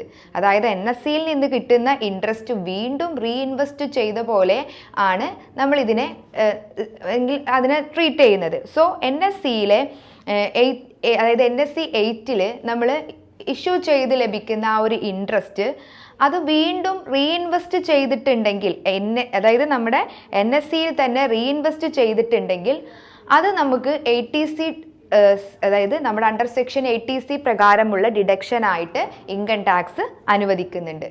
ദെൻ അതുപോലെ തന്നെ ഒരു ഇൻഡിവിജ്വല് നാഷണൽ ഹൗസിംഗ് സ്കീം അതല്ലെങ്കിൽ പെൻഷൻ ഫണ്ട് ഇവയിലേക്ക് എന്തെങ്കിലും കോൺട്രിബ്യൂഷൻ നടത്തിയിട്ടുണ്ടെങ്കിൽ, എക്സാമ്പിളായിട്ട് പറയുകയാണെന്നുണ്ടെങ്കിൽ നമ്മുടെ ഹൗസ് ലോൺ സ്കീം, അപ്പോൾ ഇതിലേക്ക് ഈ ഒരു ഇൻഡിവിജ്വൽ ആ ഒരു അസസ്മെന്റ് ഇയറിൽ കോൺട്രിബ്യൂഷൻ നടത്തിയിട്ടുണ്ടെങ്കിൽ അതിനും അണ്ടർ സെക്ഷൻ 80C പ്രകാരമുള്ള ഡിഡക്ഷൻ ഈ ഒരു വ്യക്തിക്ക് ലഭിക്കുന്നതാണ്. പിന്നെ അതുപോലെ തന്നെ ചില പ്രത്യേക ഡെപ്പോസിറ്റ് സ്കീമുകളുണ്ട്. നെക്സ്റ്റ് ആയിട്ട് പറയുന്നത് ചില പ്രത്യേക ഡെപ്പോസിറ്റ് സ്കീമുകളുണ്ട്. അതായത് നമ്മുടെ പബ്ലിക് സെക്ടർ കമ്പനി, അതായത് ഇപ്പോൾ നമ്മളൊരു വീട് വാങ്ങാൻ വേണ്ടിയിട്ടോ അല്ലെങ്കിൽ നമ്മുടെ വീട് നിർമ്മിക്കാൻ വേണ്ടിയിട്ടോ അതിന് നമുക്ക് ഒരു ലോങ് ടേം ലോൺ പ്രൊവൈഡ് ചെയ്യുന്ന പബ്ലിക് സെക്ടർ കമ്പനിയിൽ നമ്മൾ ഇതുപോലെ എന്തെങ്കിലും കോൺട്രിബ്യൂഷൻ നടത്തിയിട്ടുണ്ടെങ്കിൽ അല്ലെങ്കിൽ ഇൻവെസ്റ്റ്മെന്റ് ചെയ്തിട്ടുണ്ടെങ്കിൽ അതിന് നമുക്ക് ഡിഡക്ഷൻ കിട്ടും. 80C പ്രകാരമുള്ള ഡിഡക്ഷൻ കിട്ടും. അതല്ലെങ്കിൽ ഈ ഗവൺമെന്റ് സ്ഥാപിച്ചിട്ടുള്ള ഈ ഹൗസിംഗ് ഓർ ഡെവലപ്മെന്റ് അതോറിറ്റി, അതായത് നമ്മുടെ ഹൗസിംഗ് ബോർഡ് അല്ലെ, അതായത് ഒരു ഇൻഡിവിജ്വല് ഇവയിലേക്കൊക്കെ ആ ഒരു പ്രീവിയസ് ഇയറിൽ എന്തെങ്കിലും കോൺട്രിബ്യൂഷൻ നടത്തിയിട്ടുണ്ടെങ്കിൽ അതിനും അണ്ടർ സെക്ഷൻ 80C പ്രകാരമുള്ള ഡിഡക്ഷൻ ഈ ഒരു ഇൻഡിവിജ്വലിന് കിട്ടും. അതേപോലെ തന്നെയാണ് ഹൗസ് ലോൺ അല്ലേ. അപ്പോൾ അവിടെ പ്രിൻസിപ്പൽ പേയ്മെന്റിന് മാത്രമാണ് കേട്ടോ ഡിഡക്ഷൻ കിട്ടുക. അതായത് നമ്മുടെ ഹൗസ് ലോൺ എന്ന് പറയുമ്പോൾ എന്താ, നമ്മൾ വീട് നിർമ്മിക്കാനോ അല്ലെങ്കിൽ നമ്മളൊരു വീട് വാങ്ങാനോ എന്ത് ചെയ്യും, ഹൗസ് ലോൺ എടുക്കും. ആ ഹൗസ് ലോണിന്റെ പ്രിൻസിപ്പൽ എമൗണ്ട് നമ്മൾ ആ ഒരു വർഷം പേ ചെയ്യുന്നുണ്ടെങ്കിൽ അതെന്ത് ചെയ്യാം, ഇയാളുടെ ടോട്ടൽ ഇൻകത്തിൽ നിന്ന് അണ്ടർ സെക്ഷൻ 80C പ്രകാരമുള്ള ഡിഡക്ഷൻ ആയിട്ട് അയാൾക്ക് കുറക്കാവുന്നതാണ്. ഓക്കെ, അപ്പൊ അവിടെ ശ്രദ്ധിക്കേണ്ട കാര്യം ഇൻട്രസ്റ്റ് എമൗണ്ട് ATCയിൽ ഡിഡക്ഷൻ ആയിട്ട് ഇൻകം ടാക്സ് അനുവദിക്കുന്നില്ല. ഓൺലി പ്രിൻസിപ്പൽ എമൗണ്ട് പേ ചെയ്തെങ്കിൽ മാത്രം ആ ഒരു വർഷം ഒരു ഇൻഡിവിജ്വല് അയാളുടെ വീട് വാങ്ങാൻ വേണ്ടിയിട്ടോ അല്ലെങ്കിൽ ഹൗസ് കൺസ്ട്രക്ഷന് വേണ്ടിയിട്ടോ ലോൺ എടുത്തിട്ടുണ്ടെങ്കിൽ ആ ലോണിലേക്ക് അടക്കുന്ന പ്രിൻസിപ്പൽ എമൗണ്ട് ഇയാൾക്ക് എന്ത് ചെയ്യാം, അണ്ടർ സെക്ഷൻ 80C പ്രകാരം ഡിഡക്റ്റ് ചെയ്യാവുന്നതാണ്. ദെൻ അതുപോലെ തന്നെ നമ്മുടെ മ്യൂച്വൽ ഫണ്ടുകൾ അല്ലേ, അതായത് equity linked saving scheme, that means ELSS എന്ന് വിളിക്കും അല്ലേ. അതായത് നമ്മുടെ ELSS അല്ലേ, ELSS. ഇപ്പോൾ ഈ ELSSലേക്കോ അല്ലെങ്കിൽ UTI അല്ലെങ്കിൽ മറ്റു മ്യൂച്വൽ ഫണ്ടുകളിലേക്കോ ഈ ഇൻഡിവിജ്വല് ഡെപ്പോസിറ്റ് ചെയ്തിട്ടുണ്ടെങ്കിൽ അണ്ടർ സെക്ഷൻ 80C പ്രകാരമുള്ള ഡിഡക്ഷൻ ആ വ്യക്തിക്ക് ലഭിക്കുന്നതാണ്. ദെൻ അതുപോലെ തന്നെ നമ്മുടെ പെൻഷൻ ഫണ്ട്, അതായത് നമ്മുടെ UTI സ്ഥാപിച്ചിട്ടുള്ള പെൻഷൻ ഫണ്ടിലേക്ക് സെക്ഷൻ 10 സബ്സെക്ഷൻ 23D പ്രകാരം അംഗീകരിച്ചിട്ടുള്ള പെൻഷൻ ഫണ്ടിലേക്ക് ഒരു ഇൻഡിവിജ്വൽ എന്തെങ്കിലും കോൺട്രിബ്യൂഷൻ ആ ഒരു പ്രീവിയസ് ഇയറിൽ നടത്തിയിട്ടുണ്ടെങ്കിൽ അയാൾക്കും എന്ത് കിട്ടും, ATC പ്രകാരമുള്ള ഡിഡക്ഷൻ കിട്ടും. നെക്സ്റ്റ് പോയിന്റ് ആണ് ഈ ട്യൂഷൻ ഫീസ് അല്ലേ, അതായത് ഒരു ഇൻഡിവിജ്വലിന്റെ കുട്ടികളുടെ പഠനത്തിനായിട്ട് അടക്കുന്ന ട്യൂഷൻ ഫീസ് മാത്രം. അപ്പൊ അവിടെ നമ്മളിപ്പോ എന്താണ് വേറെ എന്തെങ്കിലും ഒരു സ്കൂളിൽ ചേർക്കുമ്പോൾ ചിലപ്പോൾ നമുക്ക് ഡൊണേഷൻ കൊടുക്കേണ്ടി വരും, അതൊന്നും ഉൾപ്പെടില്ല. ഓൺലി ട്യൂഷൻ ഫീസ് മാത്രം ഇയാൾക്ക് എന്ത് ചെയ്യാം, അയാളുടെ ടോട്ടൽ ഇൻകത്തിൽ നിന്ന് അണ്ടർ സെക്ഷൻ 80C പ്രകാരം അയാൾക്ക് കുറക്കാവുന്നതാണ്. അപ്പൊ അവിടെയും കുറച്ച് കണ്ടീഷൻസ് ഉണ്ട്. അതായത് ഇന്ത്യക്കുള്ളിൽ ഉള്ള ഒരു സ്കൂൾ ആയിരിക്കണം. അത് ഒന്നാമത്തെ കണ്ടീഷനാണ്. ഇന്ത്യക്കുള്ളിലുള്ള സ്കൂളോ അല്ലെങ്കിൽ കോളേജോ അല്ലെങ്കിൽ യൂണിവേഴ്സിറ്റിയോ ആയിരിക്കണം. ദെൻ ഫുൾ ടൈം എഡ്യൂക്കേഷൻ ആയിരിക്കണം. നമ്മളൊരു പാർട്ട് ടൈം എഡ്യൂക്കേഷൻ ഒരു കുട്ടിക്ക് കൊടുത്തിട്ട് ആ കുട്ടിയുടെ അതിൻ്റെ സ്കൂൾ ഫീസ് അല്ലെങ്കിൽ ആ ട്യൂഷൻ ഫീസ് നമുക്ക് എന്ത് ചെയ്യാൻ പറ്റില്ല, നമ്മുടെ ടോട്ടൽ ഇൻകത്തിൽ നിന്ന് 80C പ്രകാരമുള്ള ഡിഡക്ഷൻ വേണമെന്ന് പറഞ്ഞിട്ട് അപ്ലൈ ചെയ്യാൻ പറ്റില്ല. ഓൺലി ഫുൾ ടൈം എഡ്യൂക്കേഷൻ ആയിട്ടുള്ള ഇന്ത്യയിലുള്ള ഒരു സ്കൂളിലുള്ള, അതേപോലെ തന്നെ പരമാവധി 2 കുട്ടികൾക്ക് മാത്രമേ എന്ത് കിട്ടുള്ളൂ, ഈ ട്യൂഷൻ ഫീസ് 80C പ്രകാരം ഡിഡക്ട് ചെയ്യാൻ പറ്റുള്ളൂ. ഓക്കെ, അതേപോലെ തന്നെ നമ്മൾ നേരത്തെ പറഞ്ഞു എന്ത്, ഈ സ്കൂളിൻ്റെ ഡെവലപ്മെൻറ്റ് ഫീസ് അല്ലെങ്കിൽ ഡൊണേഷന്, സ്പോർട്സ് ഫീസ്, ലൈബ്രറി ഫീസ് ഇതൊന്നും ഉൾപ്പെടില്ല. ഓൺലി ട്യൂഷൻ ഫീസ് മാത്രം ഒരു അസസിക്ക് എന്ത് ചെയ്യാം, അയാളുടെ ടോട്ടൽ ഇൻകത്തിൽ നിന്ന് അണ്ടർ സെക്ഷൻ 80C പ്രകാരം ഡിഡക്റ്റ് ചെയ്യാവുന്നതാണ്. ദെൻ നെക്സ്റ്റ് പോയിന്റ് ആണ് സുകന്യ സമൃദ്ധി അക്കൗണ്ട്. നമ്മുടെ പോസ്റ്റ് ഓഫീസിൻ്റെ ഏറ്റവും നല്ലൊരു സ്കീമാണ് സുകന്യ സമൃദ്ധി അക്കൗണ്ട് എന്ന് പറയുന്നത്. അതായത് 10 വയസ്സിന് താഴെയുള്ള പെൺകുട്ടികൾക്ക് അവരുടെ ഒരു സേഫ്റ്റിക്ക് വേണ്ടിയിട്ട് കേന്ദ്ര ഗവൺമെന്റ് കൊണ്ടുവന്നിട്ടുള്ള ഒരു സ്കീമാണെന്ത്, സുകന്യ സമൃദ്ധി അക്കൗണ്ട് എന്ന് പറയുന്നത്. അപ്പോൾ ഇവിടെ അസസ്മെന്റ് ഇയർ 2015 to 16 ഒരു വ്യക്തി ഈ സുകന്യ സമൃദ്ധി അക്കൗണ്ടിലേക്ക് ആ ഒരു അസസ്മെന്റ് ഇയറിൽ അല്ലെങ്കിൽ ഒരു പ്രീവിയസ് ഇയറിൽ അയാൾ എന്തെങ്കിലും കോൺട്രിബ്യൂഷൻ നടത്തുന്നുണ്ടെങ്കിൽ അത് അയാൾക്ക് എന്ത് ചെയ്യാം, അയാളുടെ ടോട്ടൽ ഇൻകത്തിൽ നിന്ന് അണ്ടർ സെക്ഷൻ 80C പ്രകാരമുള്ള ഡിഡക്ഷന് വേണ്ടിയിട്ട് അല്ലെങ്കിൽ ഡിഡക്ഷൻ അയാൾക്ക് കിട്ടുന്നുണ്ട്. ദെൻ അതുപോലെ തന്നെ LIC അല്ലെ, നോട്ടിഫൈഡ് ആന്വിറ്റി പ്ലാൻസ്. നമ്മുടെ LIC അല്ലെ, ലൈഫ് ഇൻഷുറൻസ് കോർപ്പറേഷൻ, അതല്ലെങ്കിൽ മറ്റു ഇൻഷുറൻസ് കമ്പനികളുടെ സർക്കാർ അറിയിച്ചിട്ടുള്ള ആന്വിറ്റി പ്ലാൻസുകൾ ഉണ്ടായിരിക്കും. അതായത് ഇപ്പോൾ എക്സാമ്പിൾ ആയിട്ട് പറയുകയാണെന്നുണ്ടെങ്കിൽ നമ്മുടെ ന്യൂ ജീവൻ ധാര, അതേപോലെ തന്നെ ന്യൂ ജീവൻ ധാര 1, അതേപോലെ തന്നെ ന്യൂ ജീവൻ അക്ഷയ 1, 2 ഇവയിലേക്കുള്ള പേയ്മെന്റുകൾ. അതായത് ഇവയിലേക്ക് ഈ പറഞ്ഞ ഏതെങ്കിലും സ്കീമിലേക്ക് ഒരു വ്യക്തി ആ ഒരു പ്രീവിയസ് ഇയറിൽ എന്തെങ്കിലും കോൺട്രിബ്യൂഷൻ നടത്തിയിട്ടുണ്ടെങ്കിൽ അത് അയാൾക്ക് എന്ത് ചെയ്യാം, അയാളുടെ ടോട്ടൽ ഇൻകത്തിൽ നിന്ന് അണ്ടർ സെക്ഷൻ 80C പ്രകാരം അയാൾക്ക് ഡിഡക്ഷൻ ലഭിക്കുന്നതാണ്. ഓക്കെ, അപ്പൊ ഇത്രയും പോയിന്റുകളാണ് നമ്മൾ ഇതുവരെ ഡിസ്കസ് ചെയ്തത്. 80C പ്രകാരമുള്ള ഡിഡക്ഷൻസ് കിട്ടുന്ന ഇൻവെസ്റ്റ്മെന്റുകൾ ഏതൊക്കെയാണ്, സേവിങ്സുകൾ ഏതൊക്കെയാണ് എന്നൊക്കെയാണ് അല്ലെ. ഒരു ഇൻഡിവിജ്വലിന് അണ്ടർ സെക്ഷൻ 80C പ്രകാരം ഏതൊക്കെ ഇൻവെസ്റ്റ്മെന്റുകളിൽ അല്ലെങ്കിൽ ഏതൊക്കെ സേവിങ്സിൽ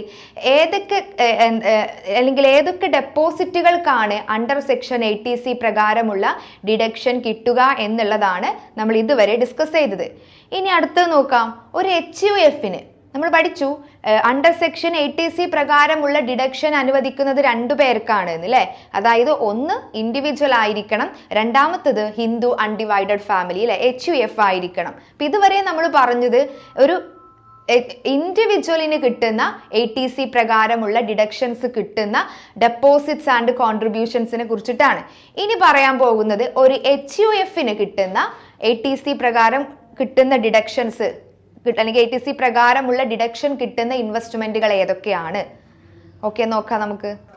ഓക്കെ, അപ്പൊ ഇതുവരെ നമ്മൾ ഡിസ്കസ് ചെയ്തിട്ടുണ്ടായിരുന്നത് ഒരു ഇൻഡിവിജ്വലിന്റെ ഡെപ്പോസിറ്റിനും ഇൻവെസ്റ്റ്മെന്റിനും കിട്ടുന്ന 80C പ്രകാരമുള്ള ഡിഡക്ഷൻസ് ഏതൊക്കെയാണ് എന്നാണ്. ഇനി നമ്മൾ പറയാൻ പോകുന്നത് ഒരു HUFന് ഏതൊക്കെ ഇൻവെസ്റ്റ്മെന്റുകളിൽ ഇൻവെസ്റ്റ്മെന്റ് ചെയ്താലാണ് 80C പ്രകാരമുള്ള ഡിഡക്ഷൻ ഇൻകം ടാക്സ് ആക്ട് പ്രകാരം ലഭിക്കുന്നത്. ഓക്കെ, ഫസ്റ്റത്തെ പോയിന്റ് ആണ് നമ്മുടെ LIC. അതായത് HUFലെ അതായത് ഹിന്ദു അൺഡിവൈഡഡ് ഫാമിലിയിലെ ഏതെങ്കിലും ഒരു മെമ്പറിന്റെ പേരിലുള്ള LIC പ്രീമിയം അടച്ചിട്ടുണ്ടെങ്കിൽ അത് നമുക്ക് HUFന്റെ ടോട്ടൽ ഇൻകത്തിൽ നിന്ന് അണ്ടർ സെക്ഷൻ 80C പ്രകാരം ഡിഡക്ട് ചെയ്യാവുന്നതാണ്. ഓക്കെ, അപ്പൊ അവിടെയും ഒരു ലിമിറ്റ് ഉണ്ട്. അതായത് ഇപ്പൊ ഈ പോളിസി 1/4/2012 മുമ്പ് എടുത്തതാണെങ്കിൽ അത് പോളിസിയുടെ സം അഷ്വേർഡിന്റെ 20% വരെയാണ് നമുക്ക് ഡിഡക്ഷൻ നടത്താൻ കഴിയുള്ളൂ. അതേപോലെ തന്നെ ഈ പോളിസി നമ്മുടെ 2012 ആഫ്റ്റർ 2012 ആയിട്ടാണ് എടുത്തിട്ടുള്ളത് എങ്കിൽ സം അഷ്വേർഡിന്റെ 10% വരെ നമുക്ക് ഇങ്ങനെ ഡിഡക്ഷൻ നടത്താവുന്നതാണ്. ഓക്കെ, അപ്പൊ ഇതാണ് എന്ത് ഫസ്റ്റത്തെ point. Then PPF, public provident fund. ഒരു HUFലെ മെമ്പേഴ്സിന്റെ പേരിൽ പബ്ലിക് പ്രൊവിഡന്റ് ഫണ്ട് ഉണ്ടെങ്കിൽ അതിലേക്കുള്ള കോൺട്രിബ്യൂഷനും നമുക്ക് 80C പ്രകാരം ഡിഡക്ട് ചെയ്യാവുന്നതാണ്. നെക്സ്റ്റ് പോയിന്റ് ആണ് നോട്ടിഫൈഡ് സെൻട്രൽ ഗവൺമെന്റ് സെക്യൂരിറ്റി അല്ലെ. അതായത് notified central government securities, notified deposit scheme, അതേപോലെ തന്നെ നമ്മുടെ 6 ഇയർ NSC 7 ഇഷ്യൂ. ഓക്കെ, അതേപോലെ തന്നെ നാഷണൽ സേവിംഗ് സ്കീം 1992 ഇവയിലേക്കൊക്കെയുള്ള ഇൻവെസ്റ്റ്മെന്റും 80C പ്രകാരം HUFന് ലഭിക്കും. ദെൻ അതുപോലെ തന്നെ mutual fund under section 10 subsection 23D പ്രകാരം അംഗീകരിച്ചിട്ടുള്ള മ്യൂച്വൽ ഫണ്ട് സ്കീമുകളിലേക്ക് HUF കോൺട്രിബ്യൂട്ട് ചെയ്യുന്നുണ്ടെങ്കിൽ അതും 80C പ്രകാരമുള്ള ഡിഡക്ഷൻ ലഭിക്കുന്നതാണ്. ദെൻ അതുപോലെ തന്നെ ഈ NSCയിൽ നിക്ഷേപിച്ചിട്ടുള്ള ഇൻട്രസ്റ്റ് അല്ലെങ്കിൽ NSCയിൽ നിന്ന് കിട്ടുന്ന ഇൻട്രസ്റ്റ് നമുക്കൊരു ഇൻകം ആണ് അല്ലെ. ഈ ഇൻകം നമ്മൾ വീണ്ടും റീഇൻവെസ്റ്റ് ചെയ്യുകയാണെങ്കിൽ അതും അങ്ങനെ റീഇൻവെസ്റ്റ് ചെയ്യുകയാണെങ്കിലും നമുക്ക് എന്ത് കിട്ടും? 80C പ്രകാരമുള്ള ഡിഡക്ഷൻ കിട്ടും. ദെൻ നെക്സ്റ്റ് പോയിന്റ് ആണ് ഡിഫേർഡ് ആനുറ്റി. ഡിഫേർഡ് ആനുറ്റി എന്ന് പറയുമ്പോൾ HUF ഇപ്പോൾ ഒരു ഡിഫേർഡ് ആനുറ്റി പോളിസി എടുക്കുകയാണ്. അതായത് സെൽഫായിട്ടോ അല്ലെങ്കിൽ ചിൽഡ്രന് വേണ്ടിയിട്ടോ അല്ലെങ്കിൽ മെമ്പേഴ്സിൻ്റെ സ്പൗസിന് വേണ്ടിയിട്ടൊക്കെ എടുക്കുകയാണ്. അതിലേക്ക് പ്രീമിയം അടക്കുകയാണെന്നുണ്ടെങ്കിൽ 80C പ്രകാരമുള്ള ഡിഡക്ഷൻ ലഭിക്കും. ദെൻ അതേപോലെ തന്നെ സെർട്ടൈൻ ഡെപ്പോസിറ്റ് സ്കീം, അതായത് താഴെ പറയുന്ന സ്ഥാപനങ്ങളിലേക്ക് HUF ഡെപ്പോസിറ്റ് ചെയ്യുകയാണെങ്കിൽ ഏതൊക്കെയാണ് താഴെ പറയുന്ന സ്ഥാപനങ്ങൾ?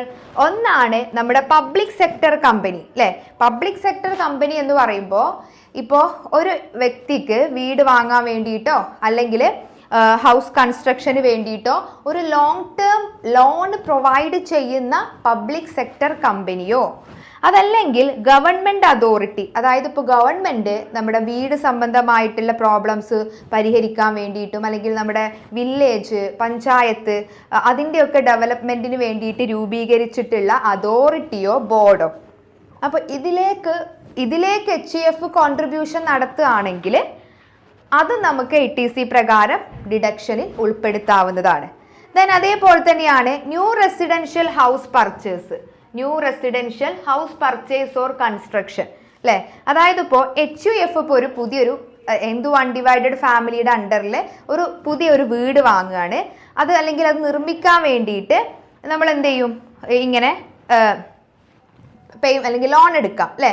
അപ്പോൾ ആ ലോൺ എടുത്തത് നമ്മൾ എന്ത് ചെയ്യാണ്? അത് അടക്കുകയാണെന്നുണ്ടെങ്കിൽ അതായത് നമ്മുടെ വീട് നിർമ്മിക്കാൻ വേണ്ടിയിട്ടോ അല്ലെങ്കിൽ വാങ്ങാൻ വേണ്ടിയിട്ടോ നമ്മൾ എടുത്ത തുക ആ ഓരോ ഇയറിലും നമ്മൾ ഇങ്ങനെ അടച്ചു കൊടുക്കുകയാണെന്നുണ്ടെങ്കിൽ അതും ATC പ്രകാരമുള്ള ഡിഡക്ഷൻ ആയിട്ട് നമുക്ക് കുറക്കാവുന്നതാണ്.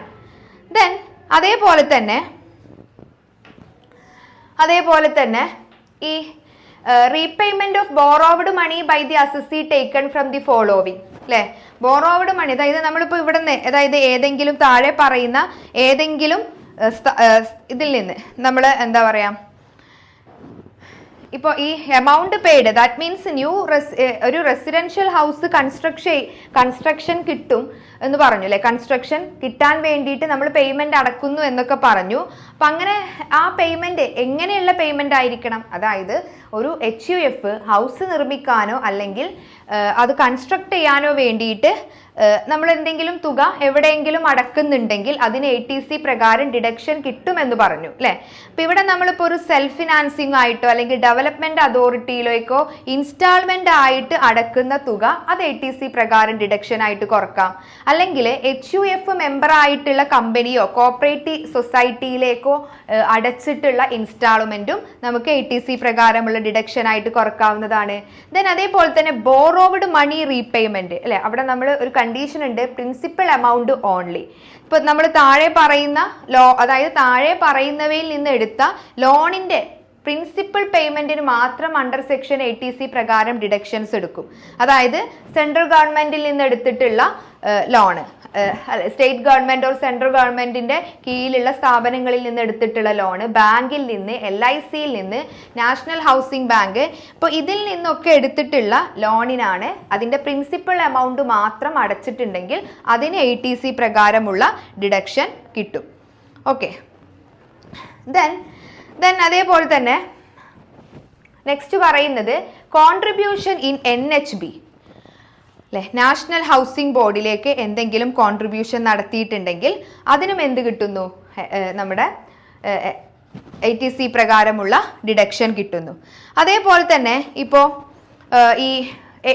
നമ്മുടെ stamp duty and registration charge, ഇപ്പോൾ ഒരു വീട് നമ്മൾ ഓൺ ചെയ്യാൻ വേണ്ടിയിട്ട് അടച്ചിട്ടുള്ള സ്റ്റാമ്പ് ഡ്യൂട്ടി, അതേപോലെ തന്നെ registration fees, ownership transfer expenses, ഇതിനൊക്കെ ATC പ്രകാരമുള്ള ഡിഡക്ഷൻസ് കിട്ടുന്നു അല്ലെ. ദെൻ അതേപോലെ തന്നെ മ്യൂച്വൽ ഫണ്ടുകളിലേക്ക് എന്തെങ്കിലും ഇൻവെസ്റ്റ്മെന്റ് നടത്തിയിട്ടുണ്ടെങ്കിൽ അതിനും ATC പ്രകാരമുള്ള ഡിഡക്ഷൻ കിട്ടും.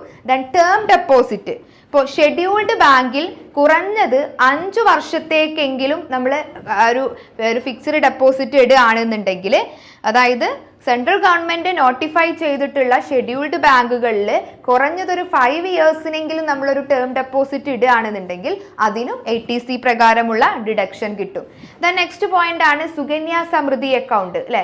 നമ്മളെ ഇൻഡിവിജ്വലിന്റെ കേസിൽ പറഞ്ഞ പോലെ തന്നെ ഒരു HUF അവരുടെ ഫാമിലി മെമ്പേഴ്സിന്റെ പെൺകുട്ടികളുടെ പേരിൽ സുകന്യ സമൃദ്ധി അക്കൗണ്ട് എടുത്തിട്ടുണ്ടെങ്കിൽ അവർക്കും എന്ത് കിട്ടും? ATC പ്രകാരമുള്ള ഡിഡക്ഷൻ അതിന്റെ പേരിൽ കുറക്കാവുന്നതാണ്. ദെൻ നോട്ടിഫൈഡ് ആനുറ്റി പ്ലാന്, അതായത് ഈ സെൻട്രൽ ഗവൺമെന്റ് നോട്ടിഫൈ ചെയ്തിട്ടുള്ള അല്ലെങ്കിൽ നോട്ടിഫൈ ചെയ്തിട്ടുള്ള HUF എടുത്തിട്ടുള്ള LICയോ അല്ലെങ്കിൽ അതർ ഇൻഷൂററിന്റെ നോട്ടിഫൈഡ് ആനുറ്റി പ്ലാൻസ്, ഇപ്പൊ എക്സാമ്പിൾ ആയിട്ട് പറയുകയാണെന്നുണ്ടെങ്കിൽ ന്യൂ ജീവൻ ധാര 1, ന്യൂ ജീവൻ അക്ഷയ 1, 2, ഇതിനൊക്കെ ATC പ്രകാരമുള്ള ഡിഡക്ഷൻ അനുവദിക്കുന്നതാണ്. ഓക്കെ. അപ്പൊ ഇത്രയും കാര്യങ്ങളാണ് നമ്മൾ ഈ ഒരു ചാപ്റ്ററിൽ ഡിസ്കസ് ചെയ്യുന്നത്. അതായത് ഈ ഒരു ചാപ്റ്ററിൽ ഇൻവെസ്റ്റ്മെന്റിനെ കുറിച്ചിട്ടാണ് അല്ലെ. ഒരു വ്യക്തിയോ HUFO അവർക്ക് അവരുടെ ഫണ്ട് മൊത്തത്തിൽ ചെലവ് നടത്തില്ല അല്ലെ. അവരെന്ത് ചെയ്യും? അവരുടെ ഭാവിക്ക് വേണ്ടിയിട്ട് അല്ലെങ്കിൽ അവരുടെ ഫ്യൂച്ചർ സേഫ് ആക്കാൻ വേണ്ടിയിട്ട് അവർ പല മേഖലകളിലും ഇൻവെസ്റ്റ് ചെയ്യും. ഈ ഇൻവെസ്റ്റ്മെന്റിന് ഒരു ടാക്സ് ബെനിഫിറ്റ് കിട്ടണമെങ്കിൽ അല്ലെങ്കിൽ ഇൻകം ടാക്സ് ആക്ടിന്റെ അണ്ടർ സെക്ഷൻ ATC പ്രകാരമുള്ള ഡിഡക്ഷൻസ് കിട്ടണമെങ്കിൽ ചില പ്രത്യേക ഡെപ്പോസിറ്റുകളിലും ചില പ്രത്യേക ഇൻവെസ്റ്റ്മെന്റുകളിലും ഇൻവെസ്റ്റ് നടത്തിയാൽ മാത്രമേ ATC പ്രകാരമുള്ള ഡിഡക്ഷൻ കിട്ടുള്ളൂ. അപ്പോൾ ഇതുവരെ നമ്മൾ ഏതൊക്കെ സ്കീമുകളിൽ അല്ലെങ്കിൽ ഏതൊക്കെ മേഖലകളിലൊക്കെ ഡെപ്പോസിറ്റ് ചെയ്താലാണ് അണ്ടർ സെക്ഷൻ ATC പ്രകാരമുള്ള ഡിഡക്ഷൻ കിട്ടൂ എന്നുള്ളതിനെ കുറിച്ചിട്ടാണ് ഇതുവരെ നമ്മൾ ഡിസ്കസ് ചെയ്തത്. ഓക്കെ, ഇനി ഇതിൽ വെരി ഇമ്പോർട്ടൻ്റ് ആയിട്ടുള്ള ഒരു പോയിന്റ് ആണ്, നമുക്ക് ATC പ്രകാരമുള്ള ഒരു ഡിഡക്ഷൻ ഈ ഒരു വ്യക്തിക്കോ അല്ലെങ്കിൽ HUFനോ കിട്ടി എന്ന് വിചാരിക്കുക. ഓക്കെ, പക്ഷെ അവിടെ ചില കേസുകളിൽ ഈ ഡിഡക്ഷൻ ATC പ്രകാരമുള്ള ഡിഡക്ഷൻ നമുക്ക് കിട്ടി, അത് ക്യാൻസൽ ആവുന്ന ചില കേസുകളുണ്ട്. അതിനെ കുറിച്ചിട്ടാണ് പറയുന്നത്. For example, life insurance policy. ഇപ്പം നമ്മൾ എന്ത് ചെയ്യാണ്, ഒരു HUFO അല്ലെങ്കിൽ ഇൻഡിവിജ്വലോ ഒരു LIC പോളിസി എടുത്തു അല്ലേ. ഇപ്പം LIC പോളിസി എടുക്കുമ്പോൾ അവർക്ക് എന്ത് ചെയ്യാൻ പറ്റും, ആ LICയിലേക്ക് അടച്ചിട്ടുള്ള പ്രീമിയം അവരുടെ ടോട്ടൽ ഇൻകത്തിൽ നിന്ന് ആ അസസ്മെന്റ് ഇയറിൽ അവർക്ക് ATC പ്രകാരം ഡിഡക്റ്റ് ചെയ്യാം. പക്ഷെ അവരെന്ത് ചെയ്തു, ഒരു 2 വർഷം അടക്കുന്നതിന് മുന്നേ തന്നെ ആ LIC എന്ത് ചെയ്തു, ടെർമിനേറ്റ് ചെയ്തു എന്ന് വിചാരിക്കുക. അപ്പൊ എന്ത് ചെയ്യും, ആ വർഷം ഡിഡക്ഷൻ കിട്ടൂല്ല, മുമ്പ് കിട്ടിയിട്ടുള്ള ഡിഡക്ഷൻ എന്ത് ചെയ്യുന്നു, ക്യാൻസൽ ആയി പോവും ചെയ്യും, അത് ഇൻകമായിട്ട് കൂട്ടിച്ചേർക്കും ചെയ്യും. ഓക്കെ, അപ്പൊ അതാണ് ഒന്നാമത്തെ കേസ്. ഇനി രണ്ടാമത്തെ കേസ് നോക്കി നോക്കൂ, ഇൻവെസ്റ്റ്മെന്റ് സ്റ്റോപ്പ്ഡ് ബിഫോർ 5 ഇയേഴ്സ്. ഇപ്പൊ നമ്മളൊരു ഒരു ഇൻവെസ്റ്റ്മെന്റ് നടത്തി, അത് 5 വർഷം പൂർത്തീകരിക്കുന്നതിന് മുന്നേ തന്നെ അത് ക്ലോസ് ചെയ്യുകയാണെന്നുണ്ടെങ്കിൽ ഏത് ഇയറിലാണോ നമ്മൾ ക്ലോസ് ചെയ്യുന്നത് ആ ഇയറിൽ ഡിഡക്ഷൻ ലഭിക്കുകയുമില്ല. മുൻപ് കിട്ടിയിട്ടുള്ള ഡിഡക്ഷൻ അത് ഇൻകമായിട്ട് കൺസിഡർ ചെയ്തുകൊണ്ട് എന്ത് ചെയ്യുന്നു, ഇൻകമായിട്ട് കൺസിഡർ ചെയ്തുകൊണ്ട് ആ ഡിഡക്ഷൻ ക്യാൻസലായി പോവുകയും ചെയ്യും.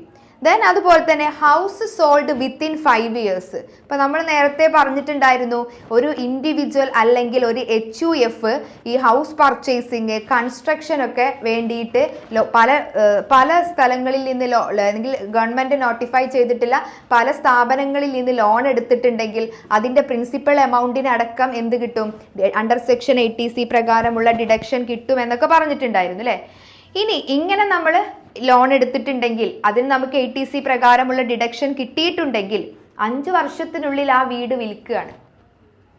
അപ്പൊ എന്ത് ചെയ്യും, നമുക്ക് അതുവരെ കിട്ടിയിട്ടുള്ള ഡിഡക്ഷൻസ് ക്യാൻസൽ ചെയ്യുകയും ആ കിട്ടിയ ഡിഡക്ഷൻസ് ഒക്കെ ഇൻകമായിട്ട് കൂട്ടിച്ചേർക്കുകയും ചെയ്യും. ഓക്കെ, ദെൻ നെക്സ്റ്റ് നോക്കി നോക്കൂ, ഇൻഫ്രാസ്ട്രക്ചർ ഷെയർസ് ഓർ ഡിബഞ്ചർ. ഇപ്പൊ നമ്മൾ ATC ഡിഡക്ഷൻ നമുക്ക് കിട്ടി, അതായത് നമ്മളൊരു ഷെയർ ഗവൺമെൻറ് നോട്ടിഫൈ ചെയ്തിട്ടുള്ള ഷെയറുകളിലോ ഡിബഞ്ചറുകളിലോ നമ്മൾ ഇൻവെസ്റ്റ് ചെയ്തിട്ടുണ്ടെങ്കിൽ ആ ഷെയർ ഓർ ഡിബഞ്ചർ നമ്മളൊരു 3 ഇയറിന് ഉള്ളിൽ അത് വിൽക്കുകയാണെങ്കിൽ നമ്മുടെ ഡിഡക്ഷൻ അതുവരെ കിട്ടിയിട്ടുള്ള ഡിഡക്ഷൻ ക്യാൻസൽ ആയി പോവുകയും ചെയ്യും, ആ എമൗണ്ട് ടോട്ടൽ ഇൻകത്തിലേക്ക് ആഡ് ചെയ്യുകയും ചെയ്യും. ഓക്കെ, അപ്പോൾ ഇത്രയും പോയിന്റുകളാണ് എന്ത്, ATC പ്രകാരം ഇൻഡിവിജ്വൽ ഓർ HUFന് ഡിഡക്ഷൻ കിട്ടി, പക്ഷെ അത് ക്യാൻസൽ ആവാനുള്ള കുറച്ച് സിറ്റുവേഷൻസിനെ കുറിച്ചിട്ടാണ് ഇതുവരെ നമ്മൾ ഡിസ്കസ് ചെയ്തത്.